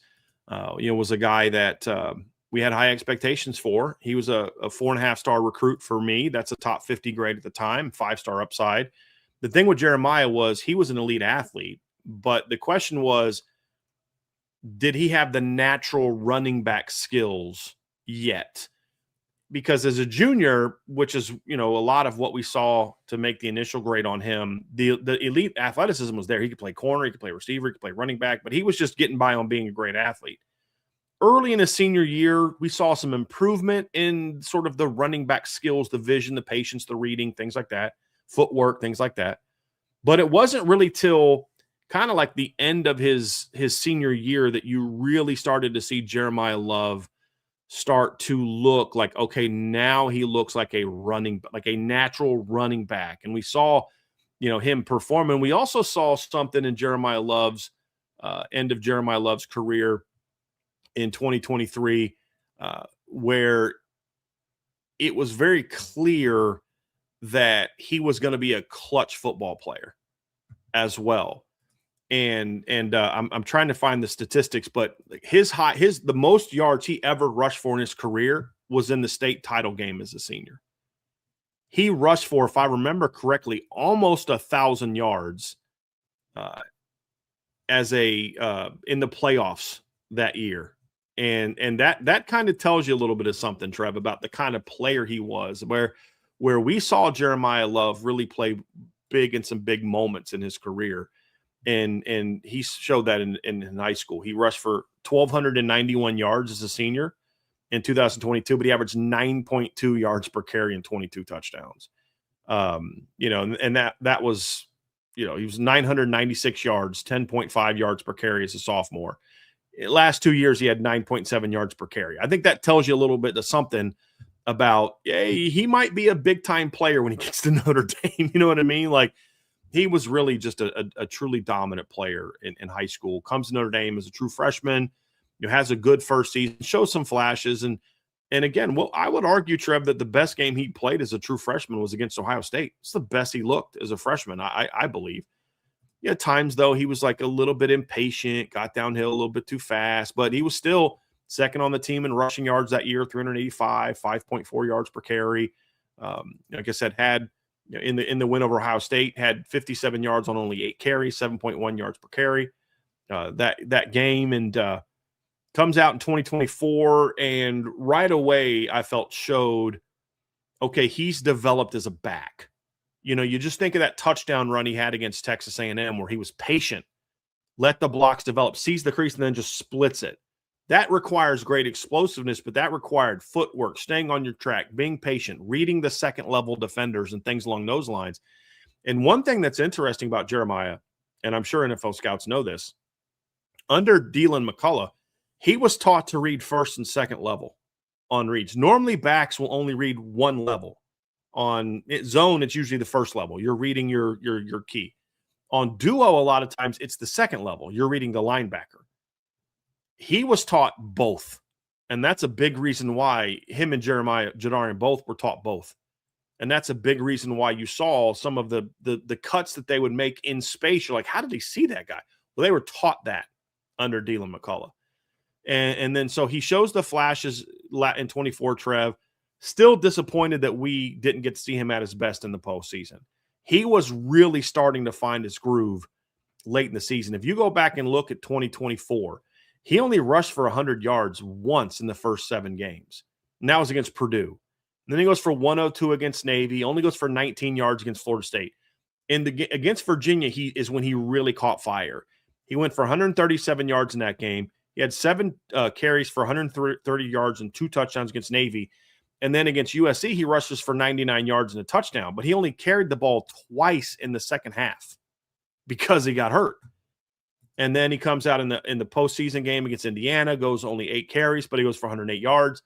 After that, he really didn't do a whole lot. He only had 69 yards in the last 3 games on 21 carries, partly because the line struggled and partly because he just had no juice. You could just see it, leg in a brace. He just had no juice like we saw before. Comes out in 2025, and I actually thought he got off again to a little bit of a slow start this year. Thought he was kind of being a little bit impatient, rushing. He settled down very quickly, and once he settled down, was absolutely brilliant and absolutely dominant. Goes on to win the Doak Walker Award, rushes for 1,372 yards, 6.9 yards per carry, has 171 yards against Syracuse on 8 carries. And then against Pitt showed that he can also grind out tough yards too, Trev. He had 3 games this year with over 20 carries and didn't have any kind of drop off the next week in those games. I mean, the week after he rushes the ball 24 times against USC, it's a 94-yard touchdown run against BC. The week after he has over 20 carries in a win over Pitt, he goes for 171 yards and 3 touchdowns on 8 carries against Syracuse, right? So clearly he didn't miss a beat. And I think that was a big part of it. In his emergence as a blocker, a lead blocker in 24, and then his improvement in pass protection in 2025, combined with his abilities to pass catcher, it just really gives him that all-around game that made him the best running back in college football last year. And also is something that's going to help him a lot when we look forward to how NFL teams are going to view him.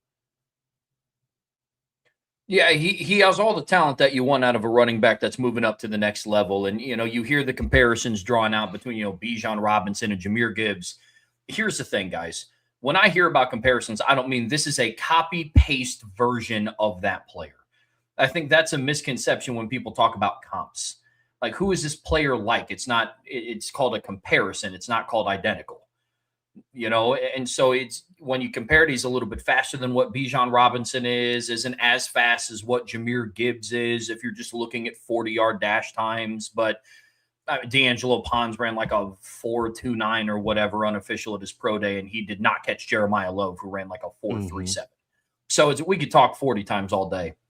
But I love what he brings to the table. He's effective in the run game. He's effective in the pass game. And he's that dual threat running back that you need to have at that next level in today's NFL.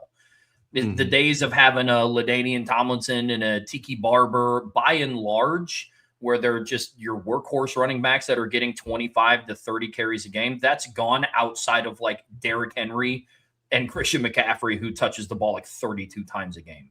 By and large, when you look at the league, you have running backs more so playing in a committee with more of like a lead horse in front.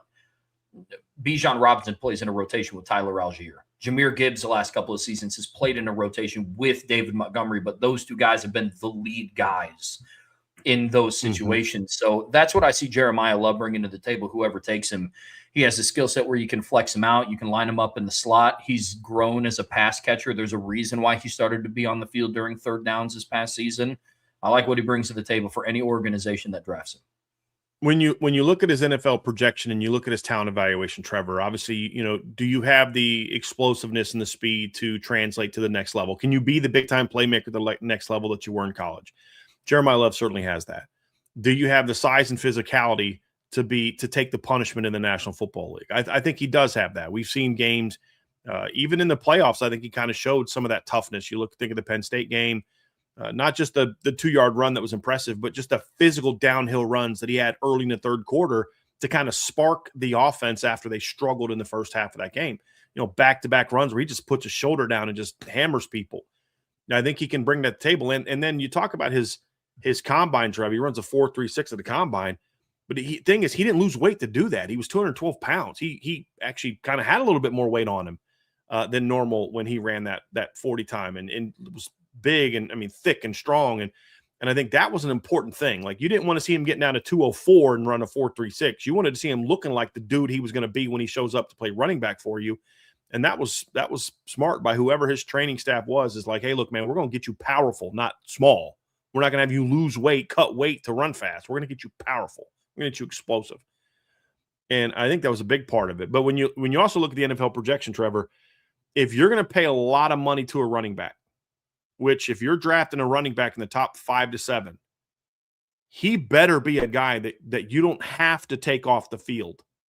Now, you're always going to take a running back off the field at times. You like you said, Derrick Henry's like really one of the few like true workhorses left in the league, like that big physical. You can give to him 30 times. That back doesn't exist anymore. But if you're going to take a guy in the top, 5 to 7, you're going to want him to touch the ball a lot. You're going to want him on the field a lot.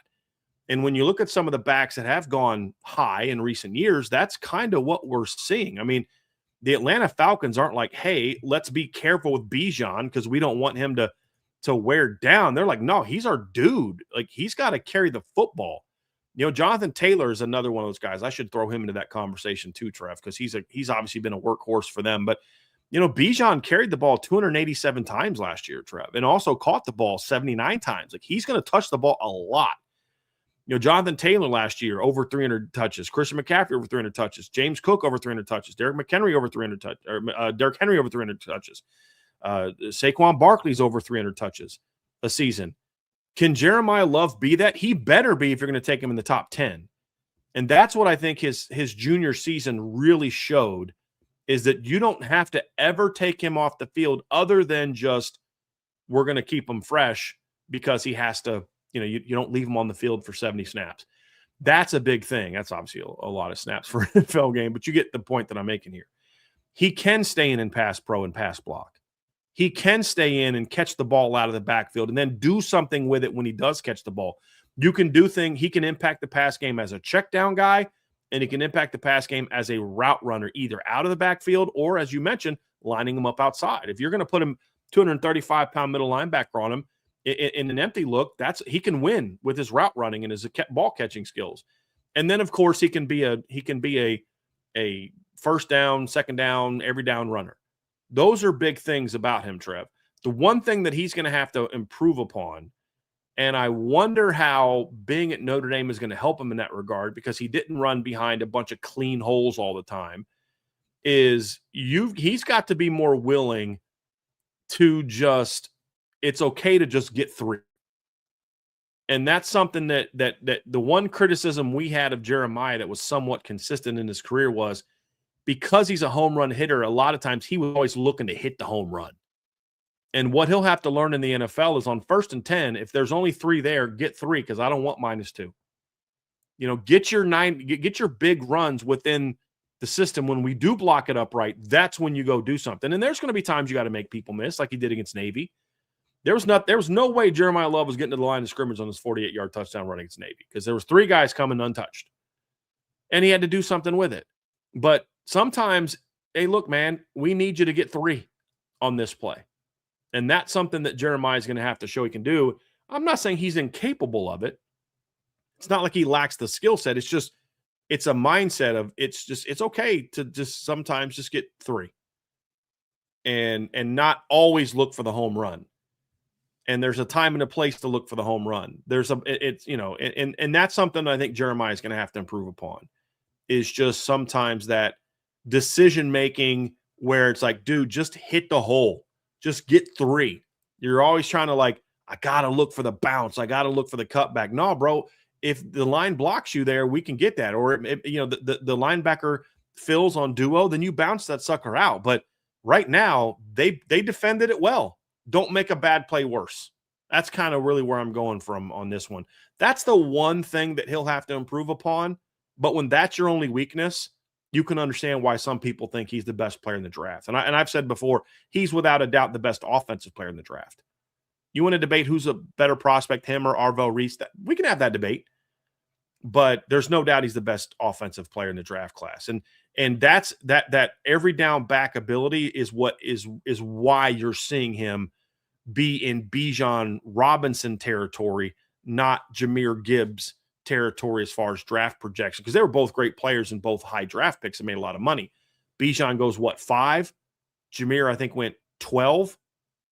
That's more of the difference there, Trev. And that's why Jeremiah Love becoming that every down back that can block, run block, pass block, catch the ball on check downs, catch the ball out of the backfield, line up outside, and be an every down ball carrier is what went him from a no-brainer first-round pick to a potential top 5 pick in the NFL draft. That was key. Bijan went 8, excuse me, and Jameer was 12. Well, and everything that you're talking about is laid out in some of the mock drafts that have came out. In some of the latest mock drafts, Jeremiah Love is going somewhere in between 4 and 7.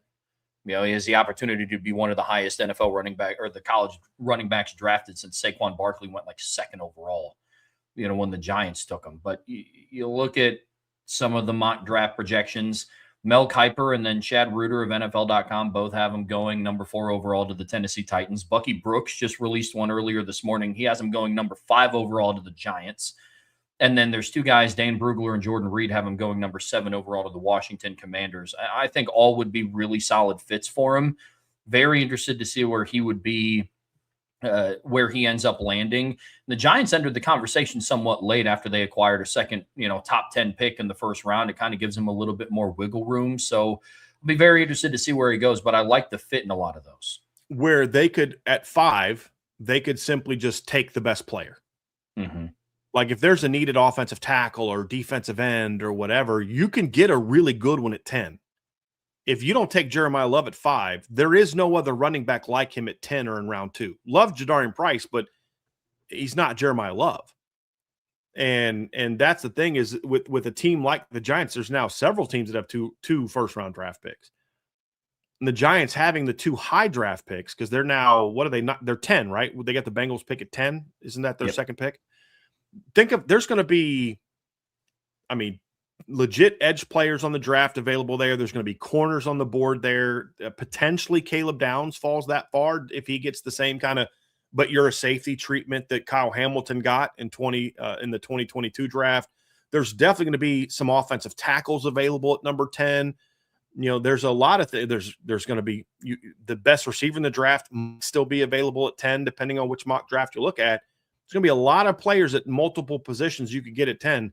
There's only one running back that you could take at 5 if he's there that's going to be like him, and that's what's going to be interesting about that projection, Trev. But from what we've seen, that 3 to 7 is sort of the floor ceiling. I was talking to a good friend the other day, and he was telling me about how the Cardinals are a team to keep an eye on at number 3 before it even got out. But then Adam Schefter says, look, the Cardinals are trying to trade out of the number 3 spot. But if they can't get, find the right type of trade that gets them multiple draft picks, that there's a chance they take Jeremiah Love. Now, that could just be posturing, but they're in a position where they don't have to posture when it comes to Jeremiah Love. It's smart to be open, say, if you want him, you better come up and get him because we're going to take him, because the number 1 and 2 picks won't be Jeremiah Love, most likely. No, you're going to have Fernando Mendoza at number 1. And number 2, you're probably getting one of the 2 Ohio State defensive players. Have you seen anybody but Reese, Bailey, or Styles at number 2, Trev? I mean, it's usually Bailey or Reese is normally what I see at the number 2 spot. Like that's the rumblings that the Jets are going to go with one of the top defenders. So now the Cardinals kind of they are now the ones that start. Okay, now what? Now where do we go? And so that's when you start to look for that with Jeremiah Love. So it's going to be very interesting to see where he ends up. But the final piece, and somebody in the chat mentioned this, the one thing that's very important about Jeremiah Love is you're getting a not all the elite skills, but this is one of the best young men that I've had the chance to get to know, him and his family over the years. You're not going to have drama with him. I mean, might not hold out someday because you got to do what's best for you business wise, but like he's not the kind of kid that you're going to worry about being a problem in the locker room, a problem in the community, and things along those lines. You're getting a first-class young man on top of an elite football player. And I think that adds a little bit more value to that as well. Because there's no, well, yeah, he's a great talent, but with Jeremiah Love, but he's also a great kid. It's a but also, as opposed to a but. We heard these stories about how much he loves the club life and, whatever, where a kid's from or that kind of thing. You're getting a great young man, a great teammate, as well as a great football player. The other running back that's in contention to get drafted out of Notre Dame, Brian, is Jadarian Price, kind of his counterpart the last 2 years in the backfield. And He's been anywhere between like middle of the second round to the final pick in the first round, and it'll be very interested to see where Jadarian Price goes. But he's somebody that has had an exceptionally productive career at Notre Dame. Then when you factor in the fact that he's playing behind a potential top 5 draft pick the last 2 years, adding that context to it, we always sit around and talk about, man, what would it have been like if Jadarian Price was Notre Dame's RB1? Well, in the league, I'm willing to bet that we're going to see what that would look like, Jadarian Price in an RB1 capacity, and I really don't think it's going to disappoint. I'm very, very, very much looking forward to seeing where he goes. He's had a very interesting career, Trev, at Notre Dame. Jadarian came to Notre Dame, obviously, with a lot, not a lot of fanfare, sort of outside, I would say, Irish breakdown. He was a top 200 caliber player, but we said at the time, like, this is a top 100 football player. He was a big-time player at Denison High School in Texas. Comes to Notre Dame first spring and just immediately makes a big impression. Catches a screen pass and goes for 50 yards in that first spring game he played in.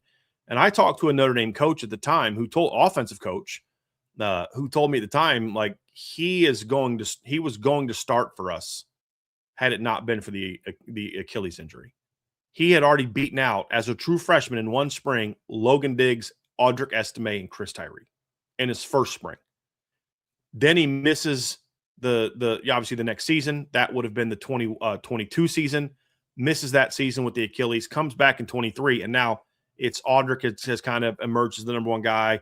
You've got Jeremiah. He was still coming back from the injury and still, had a key role in 2023, Trev. He was their third leading rusher in 2023. Jadarian had 272 yards and 3 touchdowns on average 5.8 yards per carry, rushed for 47 times that year. Also caught 65 yards had 5 catches for 65 yards and a touchdown. And so he has 62 total carries and has 5 touchdowns that season, because he also would have led the country in, I think, kick returns that year had he had enough attempts. He averaged 34.4 yards per kick return on only 10 returns that season. So good first season in the lineup, comes out in 2024, and first game of the year, you realize these two backs are going to be a problem.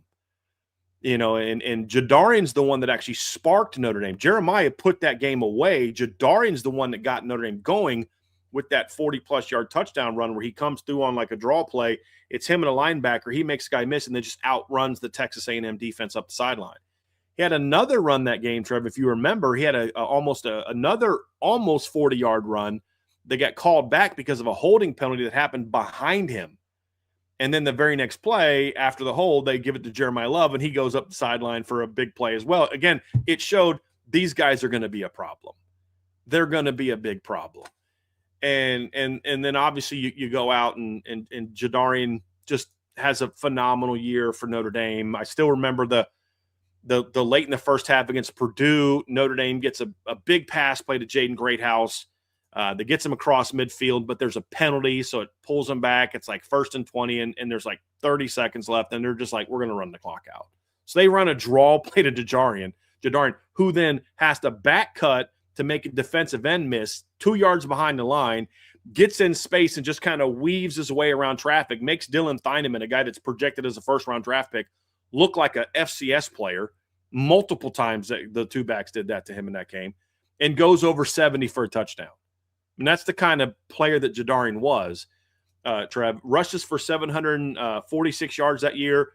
We talked about the USC game where Jeremiah is just killing USC. And he gets hurt, and Jadarian comes in the game, and I believe at the time he had two carries for, I think, 3 yards. Jeremiah goes down. Jadarian runs for 111 yards in that game. It's just like, anything you can do, I can do better. Oh, Jeremiah, you got 99 yards in the first half. I'm going to go for over a hundo in the second half. You know what I mean? And he had that big run against Georgia. They got called back.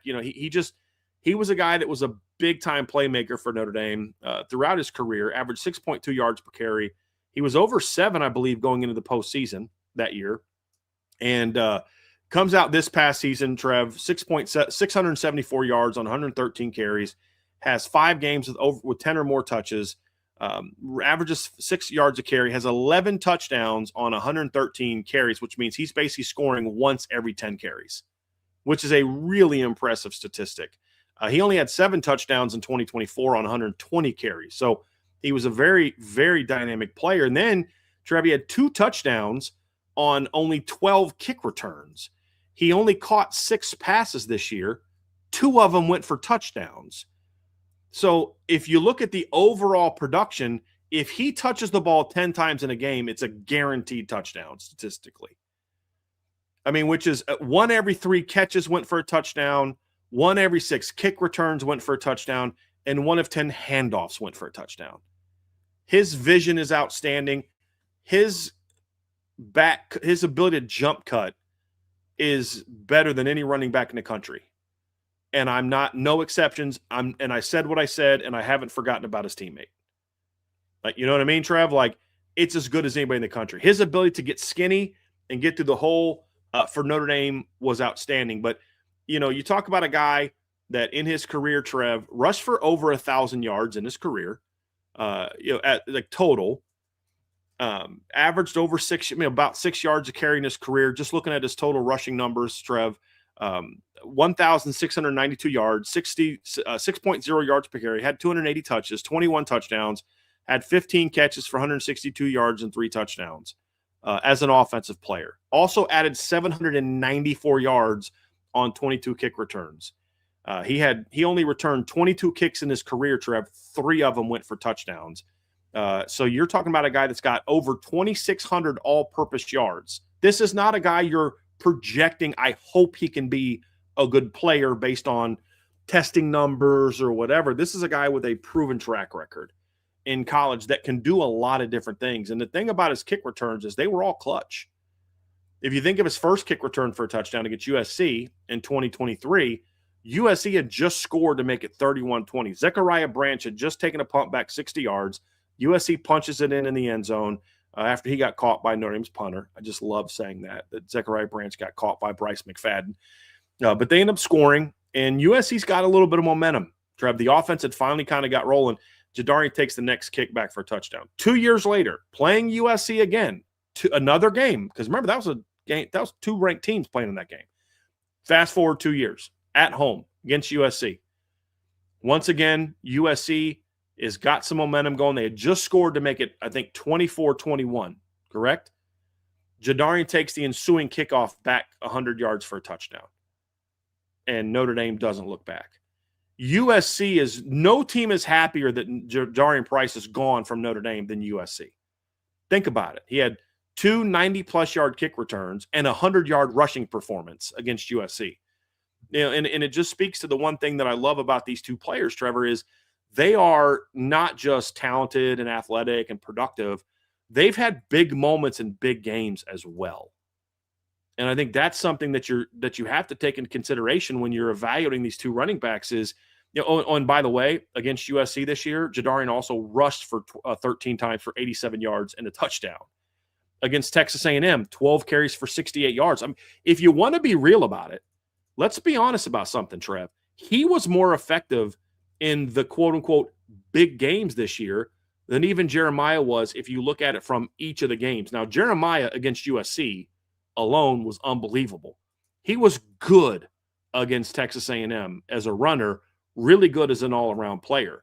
But in the 3 games against Miami, Texas A&M, and USC, Jadarian Price had 31 carries for 200 yards and 3 touchdowns. He had 6 carries for 45 yards against Miami. So he has been a guy. Half. Yes, exactly. He has been a guy that has had some big moments in big games as well. Both him and Jeremiah have that in their careers. And then, of course, we talked about what the 2 of them did against Texas A&M in 2024, where they basically just took that game over. Jeremiah went for 14 carries for 91 yards in that game, and Jadarian went for 44 yards on 8 carries in that game, had a 40-yard touchdown run, and had another 30-yard carry called back by a penalty. Now, I think that's something that NFL scouts are, I would hope, take into account that these guys have had big moments in big games as well. They're not just stat patters. They're guys that play well in big moments also. And the big thing for Jadarian is, you talk about his NFL projection. Here's the 2 big question marks. What can he bring to you in the pass game? He only caught 15 passes in his career. Now, he made plays. Like I said, he caught 6 passes as a senior, and 2 of them went for touchdowns. You know what I mean? Like, and they weren't 3-yarders. That, you know, they were both, I think, at least 12 yards. One was over 30 against Arkansas. Not consistent enough in pass pro. That's my one big knock on Jadarian. He's going to have to continue to get better in pass pro to be considered an every down back. And then the third thing is, as a senior, he had some fumble problems. Wasn't really a problem for him in the past, but he put the ball on the ground 3 times this year. Once against Miami, once against NC State, and I'm drawing a blank on what the other game was, Trev. It was a blowout game. He put the ball on the ground again. He's going to have to show that he's fixed that. So I think those are the 2 things. Now, what helped him is at the pro day and the combine, he did very well catching the football. And so I think that's a big piece to, you know, what we saw from Jadarian going into this draft is he at least took some steps to prove that, hey, I can do this. Watch me catch the ball. Watch me run routes. Watch me do this. And, oh, by the way, maybe look at what I did as a kick returner. I can catch the ball just fine. And so I think that's going to be a big part of this as well. Yeah, the thing I love about Jadarian Price at the next level is he basically the last 2 years, especially in 2025, played in almost like an NFL type of running back rotation before he got to the NFL. Unlike Jeremiah Love, the benefit that he has is he's really available to be taken by any team. Whereas Jeremiah Love is kind of like, okay, he's going to be somebody's franchise player or one of their franchise players. So he has to go to somewhere there it's kind of an open field. He's not going to go to anywhere that has like an already established RB1. Jeremiah Love is coming over to take over the reins as that guy. Jadarian Price, like Brian just laid out, has all of the tools in the world to be that guy. He could be a team's RB1, but he's also been used to playing in a rotation the last 2 years. That's why when you look at some of the mock drafts, 2 of them have him going 32nd overall to the Seattle Seahawks, one by Bucky Brooks and one by Mel Kiper, which makes a lot of sense. For whatever reason, the Seahawks just got rid of their Super Bowl MVP running back, and now he's playing for the Kansas City Chiefs. They didn't re-sign him. And Zach Charbonnet is still working his way back from a torn ACL. So I like the fit up in Seattle because they were very open about rotating their running backs last year. As a bettor, it was kind of frustrating. But as far as like a football implication standpoint, I think that's great, and Price fits there. The other mock draft that he's in was from Dane Brugler. He has him going like middle of the second round, middle to end of the second round at number 59 overall to the Houston Texans, another team that's kind of been struggling to really have that true RB1 since Joe Mixon left. Or I think Joe Mixon got hurt. It's one of the two. But he would be a great rotating piece between if Joe Mixon's still on the team. I don't really recall that. And then I know Woody Marks started to break out. They picked up Nick Chubb last year. That didn't really work out because he was coming off of another devastating knee injury. So I like what Price has. I back everything up that Brian said. I said this last year. He was the best lateral cutter on the football team. And that includes Jeremiah Love. That included Jordan Faison, who's one of the most athletic players on the team. So I like his projection to the next level, man. I do. Here's another very interesting wrinkle to Jadarian Price. So let's go, Trev, from 2015. Do you remember what year it was that they made the kick return rule? The new kick return rule? Was it 24 when that first got adopted? In the NFL? In the NFL. I want to say it was 24 is when it went into effect. Okay, so let's look at a couple things. Here is the leading kick returner from a number of kick standpoint in the NFL from 2014 to 2023. 45, Devin Hester. 37. You have 35. You have 38. You have the next year is 40, 2 guys with 40, and only 2 other players in the 30s. In 2019, it's 32, only 1 player in the 30s. In 2020, it was 35, only 3 players in the 30s. In 2021, it's 37, only 4 players in the 30s. In 2022, it's 35, only 4 players in the 30s. 2 are at 30. 23, 30, only 2 players had 22 or more kick returns in 2023. In 2024, 31, he was the only player that was over 30. 2025, 2 players over 60 kick returns this past year. Another with 57, 2 more with 40 or more, and then 1, 2, 3, 4, 5, 6, 7, 8, 9 players over 30. The kick return rules has brought back value to having a dynamic kick returner. The fact that Jadarian has averaged over 35 yards on 22 kick returns in his house 3 in his career, I think adds value because you're not just getting a running back. You're getting a guy, and with those NFL rules, I can't wait to see Jadarian Price as a kick returner in the National Football League. So that's another little wrinkle that I think adds some value to what Jadarian Price can bring to the table to a team. Is you're also getting a guy that could touch the ball 40 plus times as a kick returner. And, could that be the thing that maybe vaults him into round 1 or gets him picked early round 2? That's an interesting question. If you have a need at running back and a kick return, I think he's going to go way up on your board because he's a dynamic. He's arguably the best kick returner in the draft. I think you could make a case for that. Just pure kick return, not kicks and punch, just pure kick returner. So I think adds to his value as a player.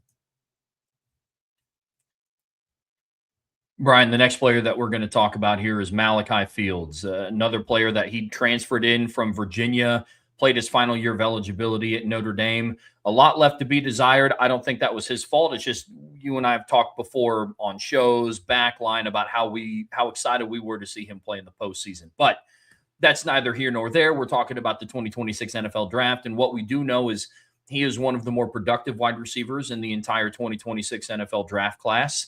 He's a contested catch winner. He's an exceptional talent. I'm excited to see where Malachi Fields goes as well. Yeah, look, Trev, I was expecting a lot more production from Malachi this year.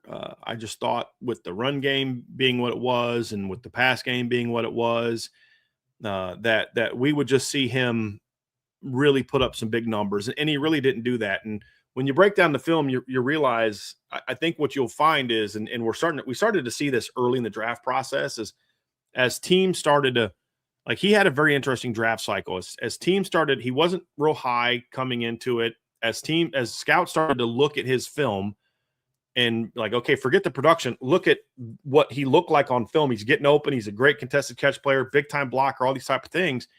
You saw his draft stock boost and into where we had multiple mock drafts that we saw before the combine that had him going in round 1. And then the combine comes and he runs a 4.61, has a 38-inch vertical, which is very good, 10.4 broad, 6.983 cone, which is very good. But that 4.61 is gonna it hurt him, and now nobody's projecting him around 1. Now he's being projected mostly late round 2 and into round 3. I'm very curious how NFL teams view him. Did they ever view him as a first-round pick? Because I have a feeling a 4.61 is not knocking a guy from late first round to third round. But maybe they never viewed him as a first-round pick. And, and that confirms some of those issues. So I'm very curious to see where he could go, because in this mock draft cycle, Trev, we've seen him as high as in the 20s. And I'm not talking about some random mock drafter. I'm talking like Daniel Jeremiah, people like that. And now we're seeing some people having him in the late third round. Of the 3 guys we've talked about so far, he has the widest projection of all of them. And I do think that part of it is just the lack of production this year. But for his career, however, Trev, there is very good production from Malachi. Obviously, he had back-to-back 1,000 yards or 800-yard seasons at Virginia. He finished his college career with 165 catches, over 2,400 yards, and 16 touchdowns. He had 5 touchdowns each of the last 3 years. Well, we saw this past season from him, from a target standpoint, Trev, he was number 2 on the Notre Dame team in targets. CJ relied heavily on him early in the season, and he's a guy that I think improved his contested catch ability this season. He had 11 contested catches, so 11 of his 36 catches this year were on contested catches. And, I mean, that's a strong number. His previous high was 13, and that was on 94 targets. So on 32 fewer targets, he only had 2 fewer contested catches than he had at Virginia the past couple seasons, Trev. So, and he didn't do a lot of making people miss after the catch at Notre Dame, but he did have a little bit of that to his game at Virginia. I was a little surprised that Notre Dame didn't do more of that with him. It's kind of like after he fumbled that ball against Miami, we never really saw them go back to the screen game with Malachi, and you wonder if that was part of it. But, Malachi is really a solid, vertical-oriented, can work the middle of the fields, had a really strong combine performance, at the had a very strong Senior Bowl performance, caught the ball well at the combine, ran good routes at the combine. He was the only guy that was able to kind of outrun it was Drew Aller, correct?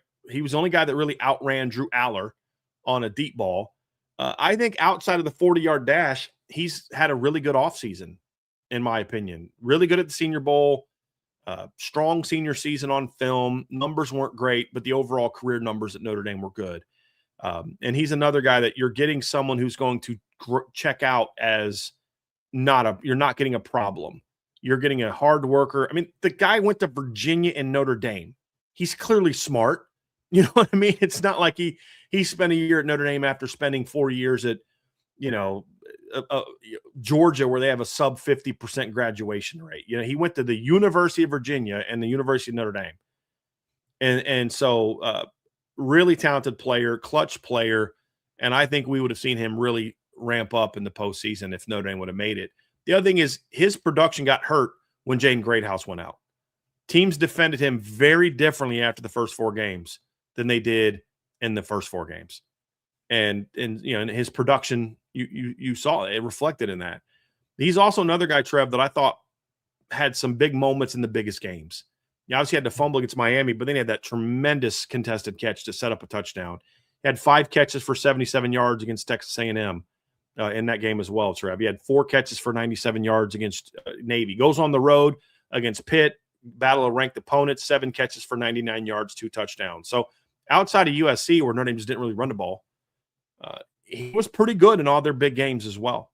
And I think that matters to me as well. And hopefully it matters to the NFL team. So I'm very curious to see where his projection goes. And I think how do they view the speed? And he's not a super crisp route runner. I think that's something where Malachi could still use some work, especially from a release standpoint. He's not as good with his releases as I think a guy as big and strong as him should be.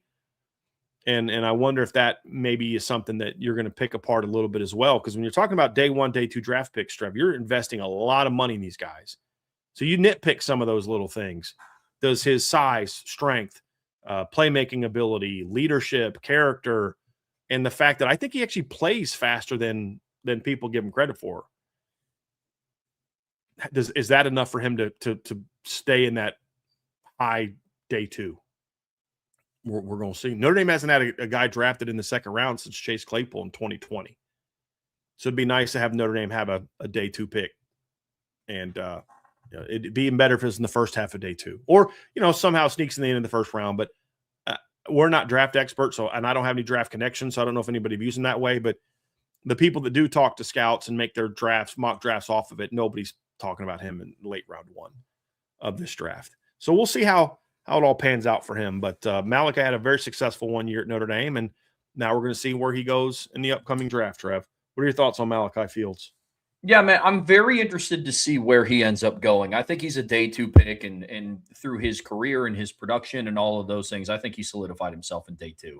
I've seen mock drafts with him in the 3rd round. I don't know if he falls that low. There was one that came out that had him in the 4th round. I don't see Malachi Fields sticking around to the 4th round. Truthfully, I don't. The interesting thing with Malachi Fields, and again, to Brian's point, we're not draft experts. This is something that I still watch the NFL every Sunday. I have friends that have favorite NFL teams. Like I have friends where like their NFL teams is how I feel about Notre Dame. So I'm still relatively in tune with the league. I think one of the things working against Malachi Fields by and large is like kind of not even his fault.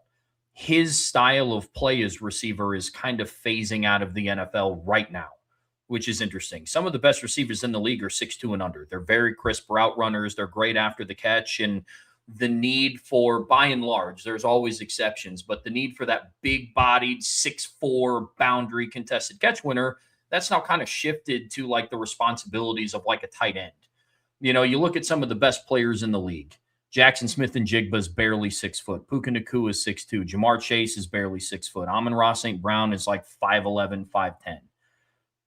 Zay Flowers, he was like the 7th leading receiver in terms of yards. This isn't my claim saying Zay Flowers is one of the best wide receivers in the NFL, but it holds true. Jamison Williams isn't a 6'4" guy. Justin Jefferson's like 6'1". Now, there's been some recent cases in the recent years that make it a little bit more interesting. Cortland Sutton for the Broncos, he's like a big-bodied 6'4" guy. He's been an 1,000-yard guy. Tet McMillan was an 1,000-yard receiver as a rookie. He's 6'5". So there, I think Mike Evans had an 1,000-yard season every single year up until this past one that he got hurt. So again, there's caveats to that rule, but that's just an observation that I've made that it could work against him. Here's something that is I find very fascinating about this conversation, Trevor, because your stats, you can't deny those. But I think it's two things have happened. Number one is the NFL is a lot more about timing and precision and things like that.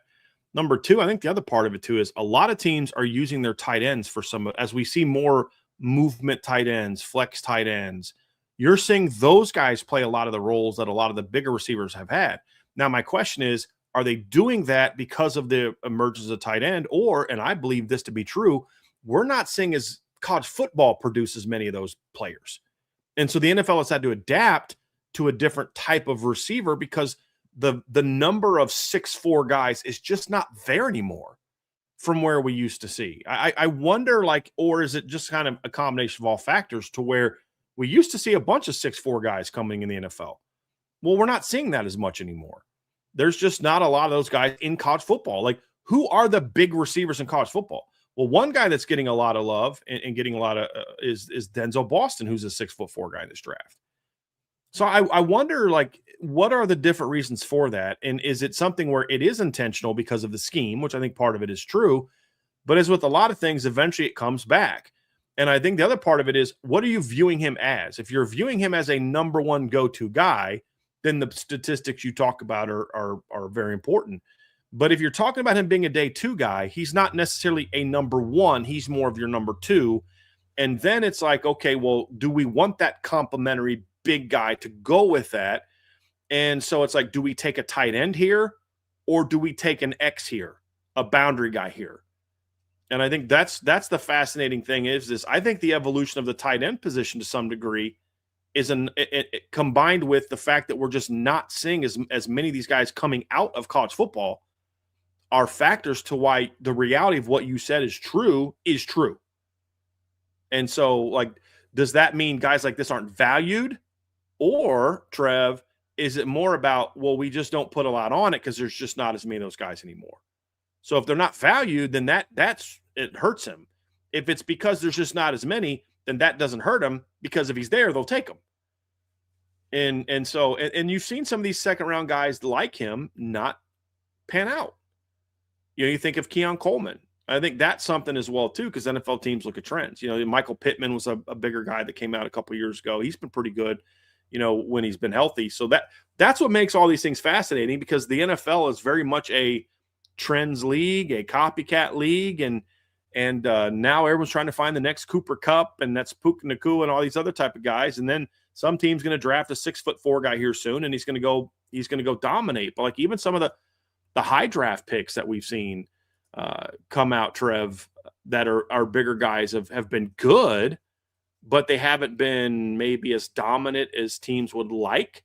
Perfect example, Marvin Harrison, 6'3", 220, 608 yards as a rookie, 885 yards as a second year, 885 yards as a rookie, 8 touchdowns, gets banged up in year 2, 608 yards, 4 touchdowns. Right. So if Marvin Harrison's balling out, now all of a sudden everybody's trying to find the next Marvin Harrison. That's just how the NFL has always gone. So it is fascinating to see those trends and what impact will they have on a guy like Malachi Fields, to your point. I mean, that's a big part of it. How much is the impact of Saquon Barkley and Bijan Robinson impacted Jeremiah Love's status, in that now teams are maybe more willing to take him in the top 5 because they see you can ride a Saquon Barkley to Super Bowl. And the Seahawks win a Super Bowl because they have a great defense and a running back that can carry the load. So, I mean, why are you going out there and trying to overdraft Ty Simpson when you can get Sam Darnold on his 4th team and win with him because you got a great defense and a strong run game? That's one of the things I love about the draft. Even though I don't watch NFL a lot, that's one of the things I always still follow the draft and love about the draft, because this is where you start to see the coming trends in the NFL first show themselves here. And that kind of based on the point you're making. So it's going to be very, very interesting to see how that goes. And hopefully with Malachi, it doesn't impact his draft status too much. But whoever gets him is getting a really good football player. That's what I can say for sure. Brian, in the final part of today's show here on the Irish Breakdown podcast, brought to you by our friends over at FanDuel, we're continuing with the NFL draft conversation. Starts this Thursday night. That's when round 1 happens. And then Friday, Saturday is day 2 and day 3. So we've already talked about Jeremiah Love. We've talked about Jadarian Price. We've talked Malachi Fields. Now let's talk about Billy Schrauth, who is a member of a position group that earlier in the show you talked about. There's like a thought about Notre Dame. And, they get the benefit of the doubt at certain positions. Offensive line is one of those. Now, this isn't me saying Billy Schrauth is going to benefit from, he's a heck of a football player. But he's another player that he's the first player in this draft that we're talking about that could potentially see the benefits of just the reputation of Notre Dame. They're always able to produce offensive linemen. Like Malachi Fields, there's no receiver that you can look back and it's like, well, Notre Dame just produces receivers. That's why we should take a flyer on a Malachi Fields. Running back, that narrative is starting to change. I think that gets blown wide open when JD and J Love get more into their careers. But Notre Dame has a track record of putting out really, really good offensive linemen into the draft. And Billy Schrauth was named a captain last year. He was a multi-year starter, played in the playoffs, very impactful in those playoffs. So he's the next guy that we're talking about is the next guy to get drafted. Yeah, just real quick before I jump into Billy, this is where the draft starts getting very interesting for Notre Dame. Is after Malachi, what comes next? And in the last couple of years, we've seen this weird, like I thought at some positions, like I was shocked that Cam Hart fell as far as he fell. I was a little surprised Audric fell as far as he fell. And then we see Maris get drafted way higher than we expected him to get drafted. Jack Kaiser gets picked in round 4. And you just ask yourself, like, okay, where do they value the Notre Dame players? And now we get into these interesting ones where you have a couple guys at a position where in the past, Notre Dame players have tended to get overdrafted, right? Because who are the next 3 guys we're going to talk about, Trev? 2 offensive linemen and a tight end. This is tight end UNO line U. And so, like, that's going to be very interesting to see how that impacts day 3. Because I've seen some mock drafts with Billy Schrauth in round 3, but everything more recently it's been 4 and 5 for him and Eli, and then 6 and 7 for or undrafted for Emil. So just big picture, I'm very curious to see how these players are viewed at these specific positions, because it's usually, okay, Notre Dame had 2 offensive tackles taken in the first round or in the first 2 rounds, which we saw very recently. We saw that in the 2024 NFL draft, Trevor. We saw Joe Alt go in the top 10. We saw Blake Fisher go in the second round. Overdrafted, in my opinion, in the second round, based on kind of his need for development. And I know he's been started games. I don't know how Blake has performed, but you were taking a gamble there. Well, why? Because you were taking a gamble on a guy that Harry Heastan coached for a year and a guy that's from an O-line U. And so now you're looking at it, and it's the running backs that are going to go high and the receiver, and it's the O-line and tight end where we're uncertain where they're going to go. And I think that's going to be very fascinating. And then how are the transfers viewed? That's the other part of day 3 potentially for Notre Dame. But let's talk about Billy Schrauth specifically, Trev, and get into, sort of his draft stock, because Billy has the most intriguing draft stock we've seen so far, because he's got a lot of tools, Trevor. He's got, good size. He's a pretty thick kid.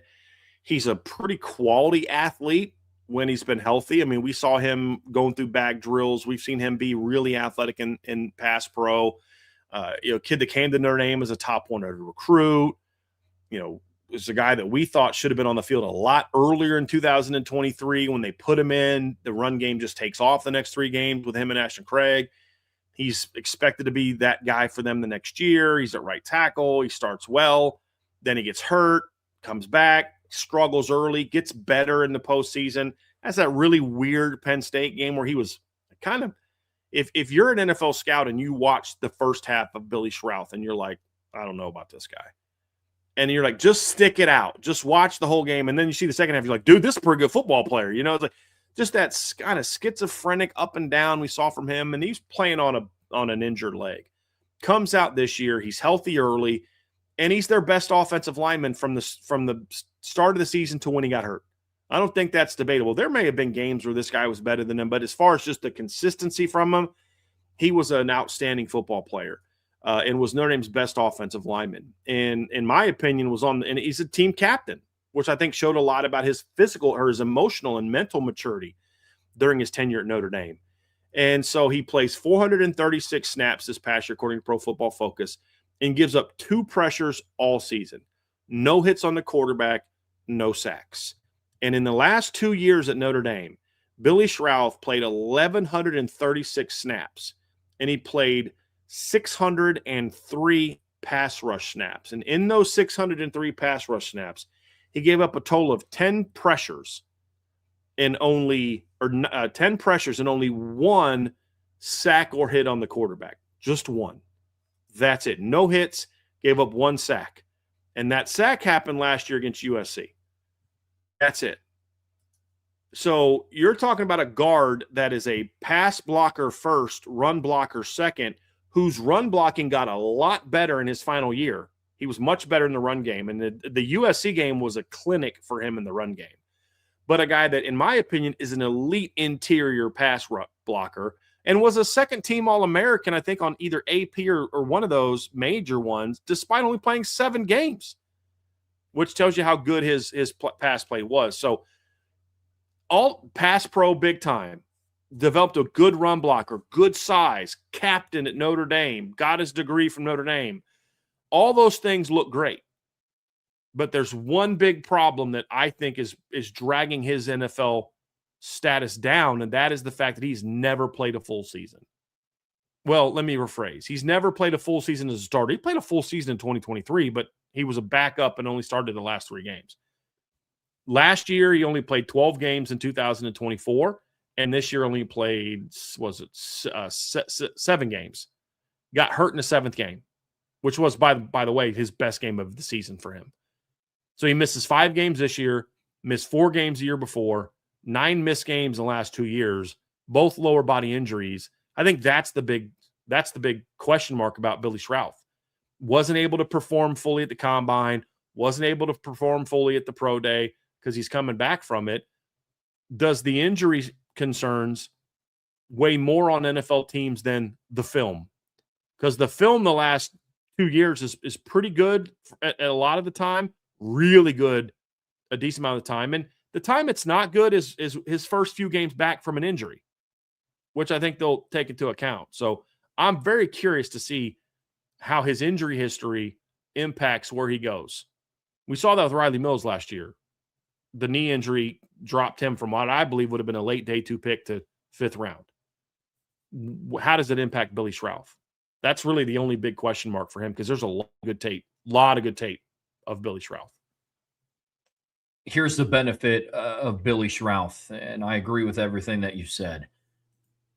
I think the mock drafts, and again, they're just mock drafts. We never know how it plays out until it plays out. But I think the mock drafts are already taking that into consideration. I do. Because it's a multiple year injury history thing. For Riley Mills, like, yo, that was his first significant lower body injury. Look at what he did up until that point, All-American season. The list goes on. This is why we believe that he should have been a higher day 2 draft pick. Billy Schrauth, I think that's already being taken into consideration. Because if I'm an NFL GM and I'm looking at a guy that I need to start for ideally a minimum of 17 games and he has yet to complete 12 consecutive, that's a red flag. But I think that's reflective in his mock draft position being in the 4th or 5th round. You know, Chad Reuter at NFL.com has him going in the 4th round to the Bengals. And then the 2 other ones from Dane Brugler and Jordan Reed have him going in the 5th round, 1 to the Tennessee Titans and then 1 to the Cleveland Browns. And so I agree with everything that you're saying. You go and you look at the film and it's undeniable. And if it wasn't for those injuries, I would argue Billy Schrauth is a high day 2 pick. Well, in early mock drafts, we saw a couple that had him going in round 3. I think Chad Reuter might have been one of the ones that had one of those early 7-round mocks that had him in round 3. So That'll be interesting, Trevor, to see how that goes. Because again, I know what the mocks are saying. How does the NFL draft? How does the NFL view him? Will they is that taking it into consideration how it plays out? Or does somebody say, I'm not waiting till round 5. We're sitting there at the end of round 3, early round 4. Yeah, he's got the injury history, but he would have been an early day 2 pick without it. We're getting him now at the end of round 3, early round 4, something like that. Does that happen with a team? Because this takes one team to fall in love with you to go earlier than maybe some people expect. So we'll definitely see how that works out for Billy.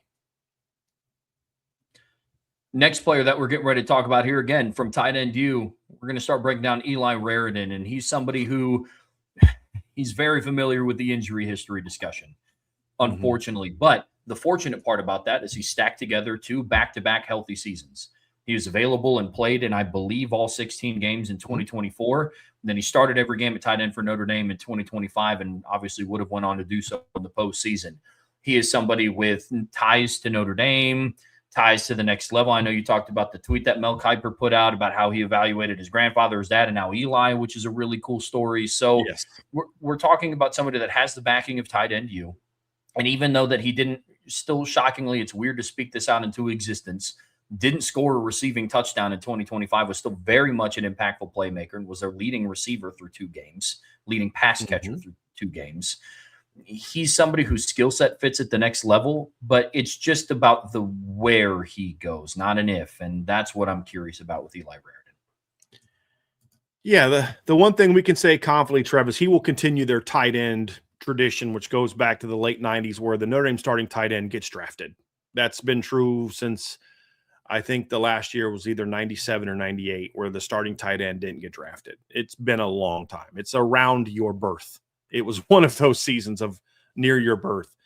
So it's ironic that Trevor's being brought into the world began Notre Dame's long trend of tight ends being drafted every year when they're starters. I'm sure it's a coincidence, Trevor. Sure it's a coincidence. But you're welcome, world. Yes, that's right. But when you look at Eli Raridan, he's a very intriguing player. You talk about a guy that was really a backup for his entire career until this past season, and then he takes over as the number one guy at the position this past season, and has a solid season. Has some big games. You had a big play early against Miami. I mean, he early in the season he was on pace for a big season. Trevor, he had 9 catches for 172 yards in the first 2 games of the season. And just, doesn't do anything against Purdue, has a couple big catches against Arkansas, has a big game against NC State. And then there just was sort of just this inconsistency. And in the last 2 games of the season, he only has 2 catches for 9 yards. So he just, I think, wasn't able to kind of string it together consistently. But in the meantime, he had 32 catches for 482 yards and averaged over 15 yards a catch. Wasn't able to get into the end zone, but he'd scored 3 touchdowns the 2 previous years on only 16 catches. I just think that was more of a fluky thing. Did have 2 drops in the opener against Miami. Only dropped 1 ball the rest of the year. That was against Stanford. And, had won 4 of 6 contested catches. He had, I believe, 8 catches. He was 8 for 8 when targeted 20 yards or more past the line of scrimmage, which is a fascinating statistic. So you throw him the ball down the field, he's going to make a play. And they weren't all easy, wide open catches, Trevor. He had 3 against NC State alone that were great catches that showed his speed, how he uses his size. So, you pop into Miami film, you're going to get some up and down play, but a guy that can rip off some big plays. You just pop into A&M film, you're going to get, this is a good football player. You pop in the NC State film, you're like, this is a really good football player. And then there's other film where you're like, does he really want to get after it in the run game in this game? Like Pitt game, you pop into Pitt game, you're going to be like, this is a football player now. This is a kid that can make plays down the field. This kid that blocked his tail off, made some people miss after the catch. And then you pop in the film 2 weeks later against Stanford and you're like, I don't know what he's trying to do here. And that's what I think is kind of frustrating about Eli Raridan is the tape is very inconsistent. And I think that's hurt him a little bit because if you really look at it and say, boy, he should be a guy that's getting a lot more high level draft buzz. You're talking about a guy that was a rotation player at Notre Dame his entire career. You're talking about a guy that's played a lot of football in his career. Yeah, I know he's only a 1-year starter, but he's played over 1,000 snaps in his career. He was a rotation guy as a true freshman, was a rotation guy in 2023 outside of his injuries, was a key number 2 player in 2024, had some big moments in 2024, Trev. We remember his slot fade touchdown against USC in 2024, where he obviously was a guy that could make plays down the field. We talked about the Ohio State game. There was 2 plays against Ohio State. He had 2 catches for 20 yards, but there was another play where if Riley would have read it correctly, he's catching it and he's running. So there's some really good stuff on film, Trev, but then there's just the inconsistency from Eli. And that's something that I'm curious to see how the NFL views him this year. But you're talking about a guy that's got great size. He's 6'6 plus. He's 250 pounds. At that size, had a pretty good combine performance, ran a 4.62. I thought his 10-yard split was going to be in the 1.4s. Allegedly, that's what he was doing early on in his career at Notre Dame, I should say jokingly. But at 6'6 and an eighth, 245 pounds, he had almost 33-inch arms, almost 11-inch hands. He had a 36-inch vertical and a 10.3 broad jump.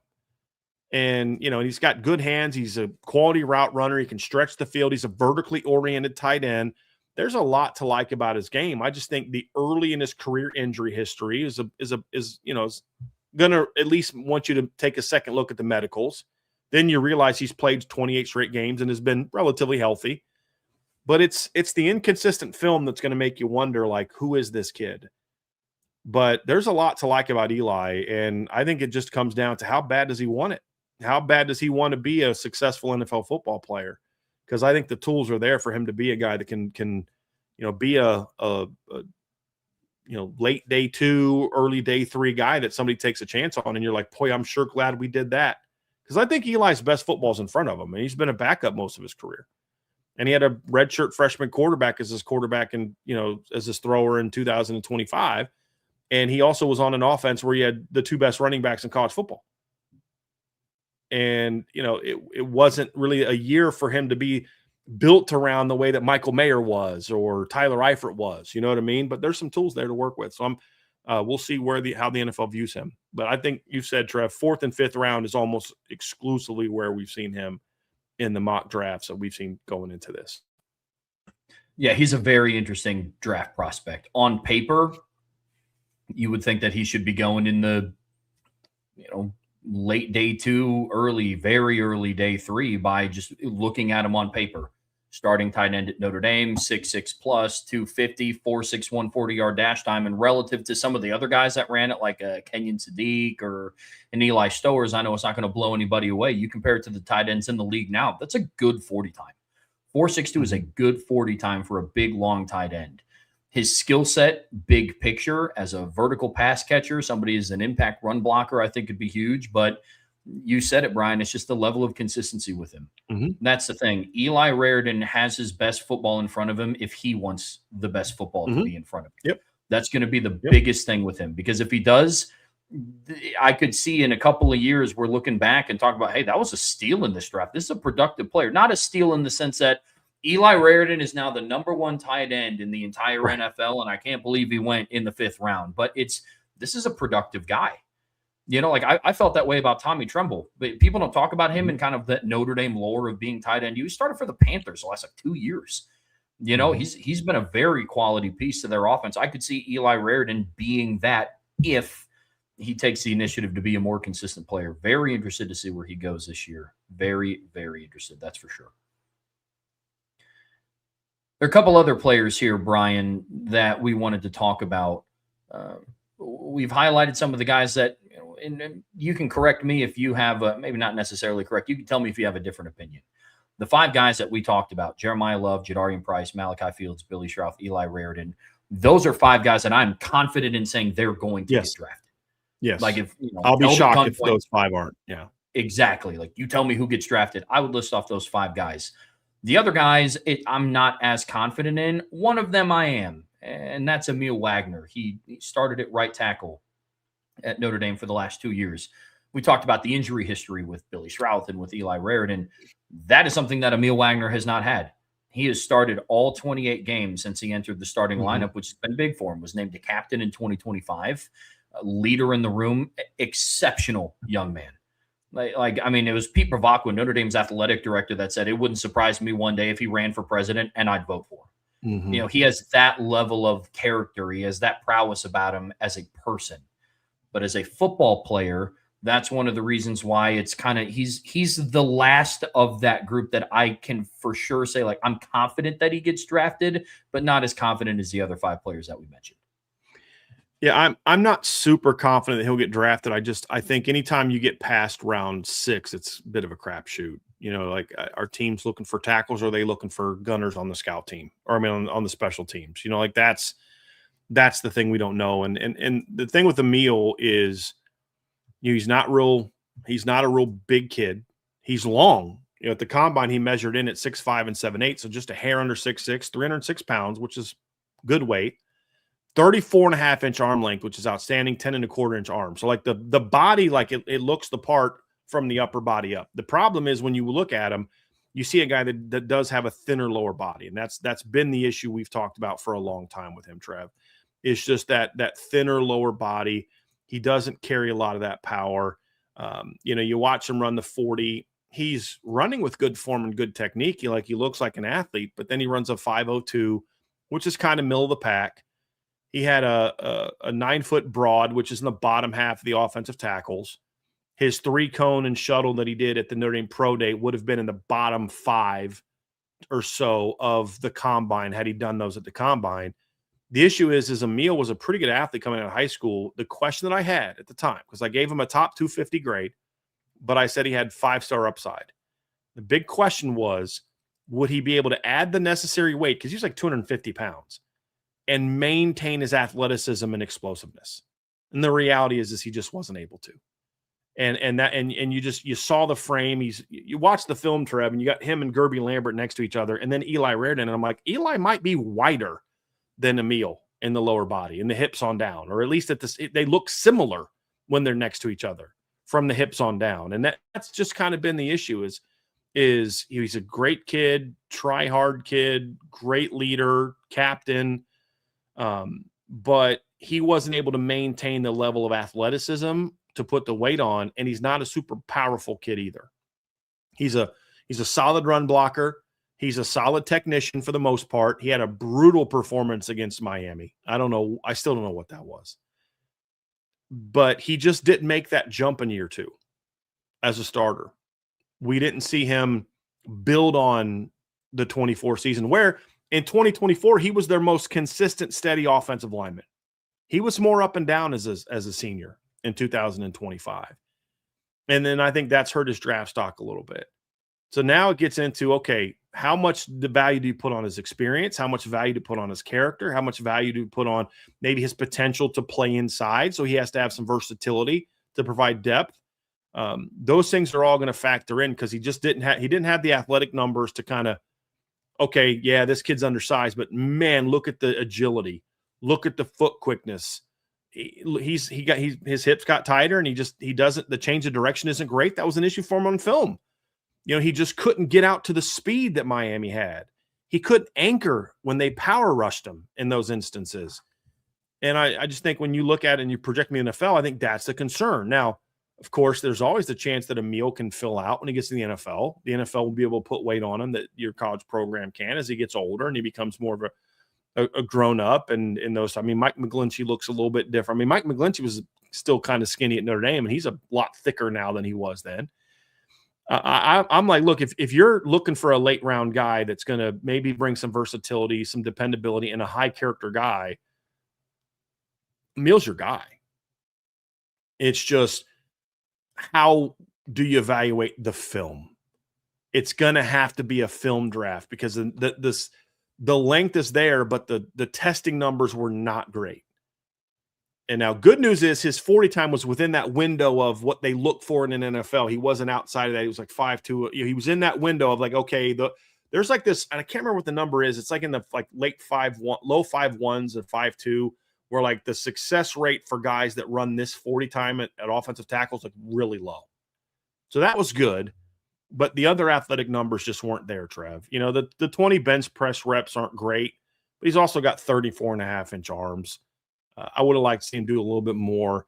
So he's a tough eval because you want to praise him and talk about how great he was and all this, but just the film was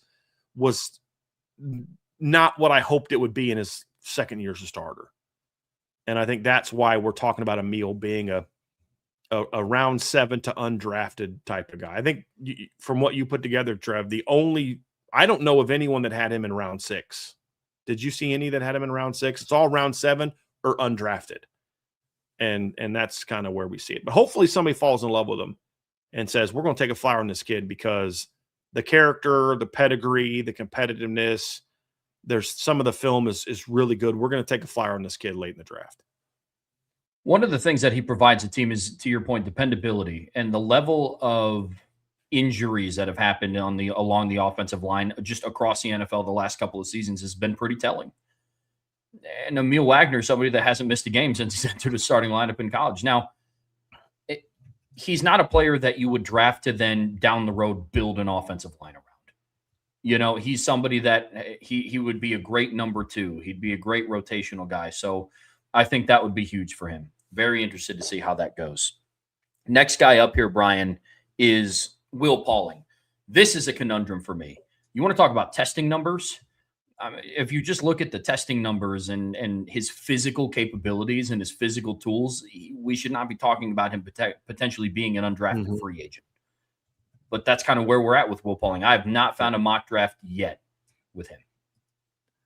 I am very curious to see where he goes. This is one of the more puzzling evaluations for the draft that I've seen. And look, you're talking from someone here with Will Pauling that was critical of him at Notre Dame from the standpoint of, I don't think he was what some people thought he was. However, he was a good football player in his career. I mean, it's not like he doesn't really have an injury history. He was dependable. He's had some big moments in big games. I remember him having over 100 yards against LSU in a bowl game a couple of years ago. He was a guy that came to Notre Dame, was solid, dependable, had a big game against NC State. And, I think a couple things hurt him. Number one, his production against the 3 best teams was poor. He had 4 catches for 29 yards on 7 targets in those games, completely shut out against Miami. I think that hurts him a little bit. But when you look at his career overall, though, Trev, there's also a lot of good things to look at. Like, I was surprised he didn't get invited to the combine. Like, that was the first thing that surprised me. I was like, this is a guy that was on the Feldman's freak list. I just kind of assumed he was going to get invited to the combine. And, you're talking about a guy that in his career has been a 3-year starter at the Power 4 level. Had 74 catches for 837 yards and 6 touchdowns in the Big Ten. Was a little banged up in 2024, but still had 42 catches, had 26 catches for 381 yards and 6 touchdowns for Notre Dame this past season, Trev. And so, that you see that and you're thinking, like, this is a guy that is going to get drafted. It's just, he's a day 3 guy. So to see, like, nobody, like you said, was there a single mock draft that had him in there? I haven't seen one. And this is a guy that ran a 4.37 at the combine, had a 42-inch vertical jump, had decent agility numbers, is a tremendous young man, team captain as a transfer. I'm shocked that he's not being talked about as a day 3 guy. I think a lot of Notre Dame fans thought like he was like maybe a round 3 to 4 guy, and he was never that. He's a good, solid football player that brings some return value to the table, brings some special teams value to the table. He's been on coverage units in college. I thought he was for sure a day 3 guy. And I still wonder if he will be. Like, did the scouts see him differently as the mock draft people? You know what I mean? But I got to say, that's one of the bigger mysteries of it is that, yeah, I've never been like high on him like he's a number 1 or number 2, and he's not Jaden Greathouse, but undrafted with his athleticism, production, and character, that would surprise me a little bit. That's why I say, Trev, I actually think they will get to 7 if Emil gets picked. I just have a hard time with a guy that's done what he's done in the Big Ten and at Notre Dame, that tested like he tested. It's not like he's 5'5". that's strong for his size, that's had no major injuries, and that is one of the most high character receivers in the draft. I'll be shocked if somebody doesn't take him in round 6 or 7. Like, that would shock me. I'm going to be honest, but that's what the mock draft show. But I'm just kind of like, I've seen a lot of guys that weren't nearly as good at football players as Will Pauling get picked in round 6 or 7 because he had great testing numbers. Well, he has great testing numbers, but he also has production. He's also a guy that in his college or his college career, Trev, has 155 catches and over 1,700 yards and 15 touchdowns in his career. So that's why I say, like, I have a feeling he's going to end up getting picked. That's a pure guess and speculation, but I feel like Notre Dame fans feel here about him. I feel here about him, and apparently NFL mock draft people feel over here about him. And I feel like I'm kind of in the middle of the two. But I'll say this: I hope he gets drafted, because you want to see a kid that does life the right way. You want to see kids like that get rewarded. So hopefully he'll hear his name called this weekend. I'm hoping that he does. I fall into the camp of it wouldn't surprise me if he didn't, but I hope he does, and I hope I'm wrong.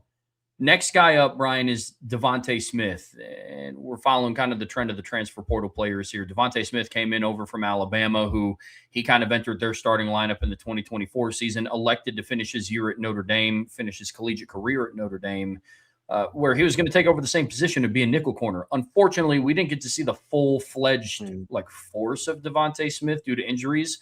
Still played in 8 games. When he was on the field, it was noticeably different. That's one thing that I can say confidently. The nickel position looked different when Devontae Smith was healthy and on the field. But I think his lack of overall health and only being in the starting lineup from start to finish in one season, and it wasn't the most recent season, is playing into why. But man, he really helped out his cause during his pro day. That's for sure. Yeah, it is unfortunate, Trevor, that he was not able to be healthier this year. And I think it hurt Notre Dame. I think it hurt Notre Dame a lot in the first 2 games, because I don't think he played at all against Texas A&M, and he was he got banged up against he got banged up against Miami. He didn't play a ton, and that's, Miami took advantage, and Carson Hobbs got beat by Malachi Toney for a touchdown. And then of course they went after him from start to finish against Texas A&M, and it hurt Notre Dame. And when he played, he was very steady. He was a very good slot cover player, solid run defender. It was obviously unfortunate that he was not able to stay healthy, and we didn't get a chance to see all of what he could bring to the table this year, because he's a good football player. The good thing that he's another guy that I'm very curious to see how the NFL views him compared to the mock draft people, because he's a guy, Trev, that when you look at it, there's a lot to like about Devontae Smith. Was a starting nickel for Alabama 2 years ago, was a starting nickel for a really good Notre Dame defense this past season. He's got that big game experience. If you pop on the Georgia film in 2024, you're going to be really impressed. He's got okay size, 5'10", a little over 5'10 and a half, 186 pounds, decent arm length, 32 and a quarter arm length, 75 and a half wingspan. He had a 43-inch vertical jump, an 11-inch broad jump, very good shuttle numbers. 4.14 20-yard is quick. 6.843 cone is quick. And the only testing number he had that is an elite was the 40, which is a 4.55, which isn't great. But if you look at his numbers at the pro day and rank them amongst what it would have been at the combine, his 43-inch vert would have been number 2 at the combine, only a half an inch behind D'Angelo Pons. His broad jump would have been number 2 at the combine. His 20-yard shuttle, a 4.14, would have been number 1 at the combine. And his 3-cone drill would have been one of the better numbers at the combine. So there's a lot to like about Devontae Smith, which is why I'm a little surprised that he's not getting some day 3 projections. That's why I said at the beginning, I won't be shocked if that number goes past 6. And that could just be like the Notre Dame fan in me. Again, I'm not an NFL draft analyst. I'm a analyst that covers the Notre Dame football team.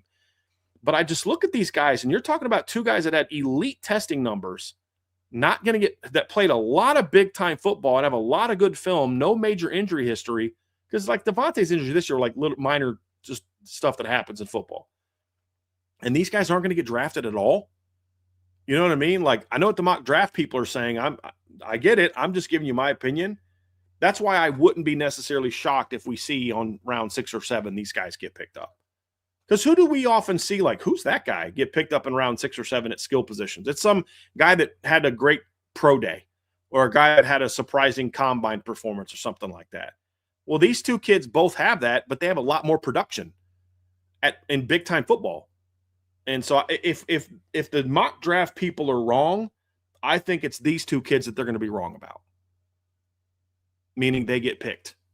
And again, they're the professionals. I'm not. I'm just kind of sharing my opinion on it. But these two guys are guys that I think could be it. I think Jalen Stroman, Trev, is another guy that's interesting to see.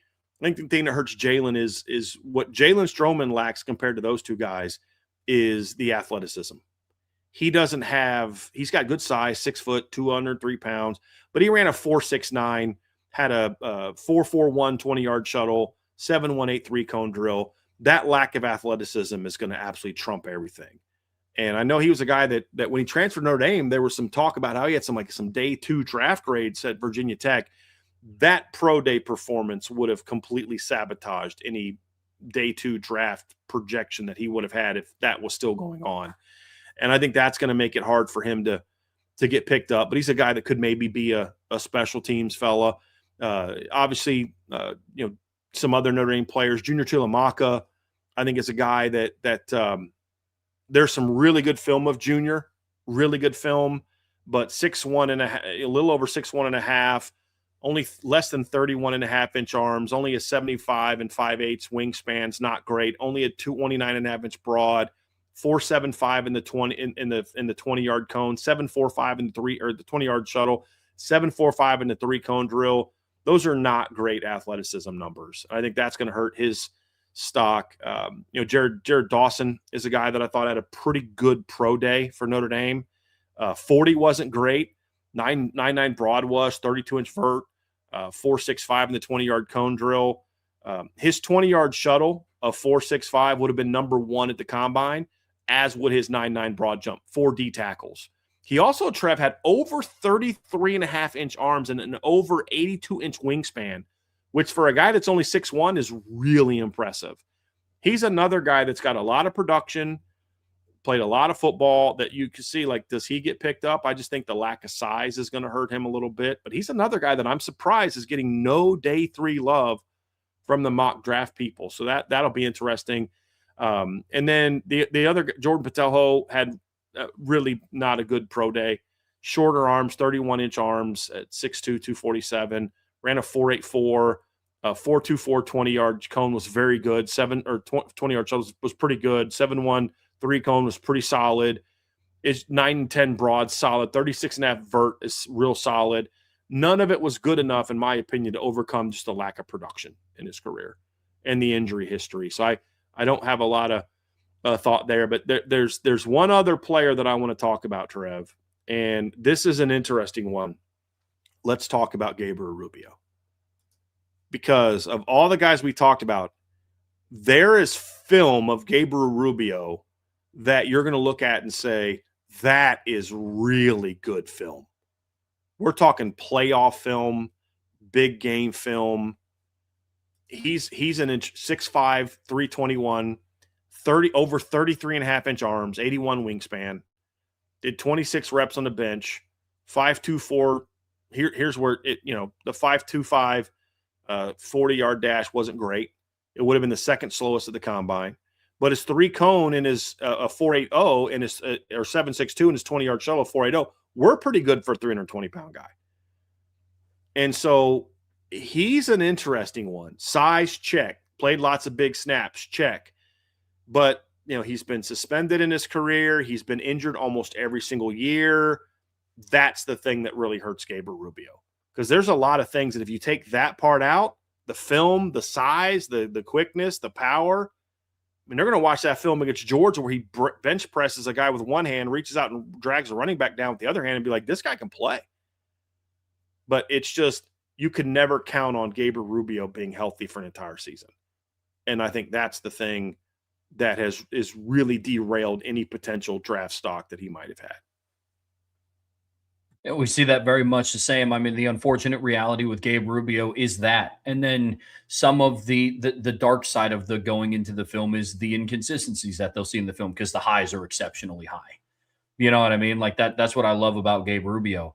The dark side of that is they're also going to turn on that Georgia film and see the play before that he, just absolutely stonewalled Well, Tate no, Ratledge. you don't let them see the first part of that. You only show them that from that play on. That's the key, Trev. We got our film in here from Gabe Rubio Rocks 642. We'll pop it in and see what happens. But it's I do think this though. The thing that intrigues me about him is I think he's going to be the first player off the shelf. If the guys that we just talked about after Emil Wagner don't get drafted, there's a chance that Gabe Rubio might be one of the first guys off the shelf as an undrafted free agent. Mm-hmm. I could see that because he has the size that you want. He has prototypical interior size at the NFL level. He's 6'5", he's 320 pounds. He has that lineage to the NFL, to your point. I'll be very interested to see what happens with him. But, I mean, I think Christopher Galloway put it in the chat earlier, like the best ability is availability. And when we're talking about somebody with the production levels of a Gabe Rubio, that's what you have to be able to rely on. And unfortunately for him, that it's understandable why, but it's interesting. Trev. Like, it's not even like he had a couple years, like, last couple years he was a little banged up. That was his MO his entire career. Just a lack of availability. That was, he played 6 games this year, and couldn't go. The year before he played 6, 7, 8, 9. He played 2, 3, 4, 5, 6, 7, 8, 9, 10, 11 games the season before. Out of 16. 2023, same story. He plays 9 games, and one of those 9 games only played 3 snaps. But he gets hurt. At Navy game, he doesn't play the next couple games, comes back and plays against Duke, Ohio State and Duke, and then he's unavailable against Louisville, plays against USC and Pitt. He's at Clemson, and then, Wake and Stanford and Oregon. I mean, so just that lack of availability was kind of the problem for Gabriel's whole career. I mean, the only year that I really remember him playing almost every game was his redshirt freshman season. And that's because he wasn't playing a lot of snaps.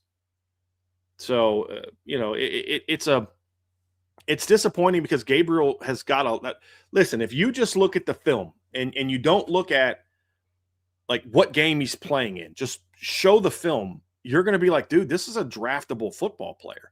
6'5", 320, decent lateral quickness, power, like just really stout against the run, Dad played in the National Football League, so there's that NFL DNA. He's a draftable player.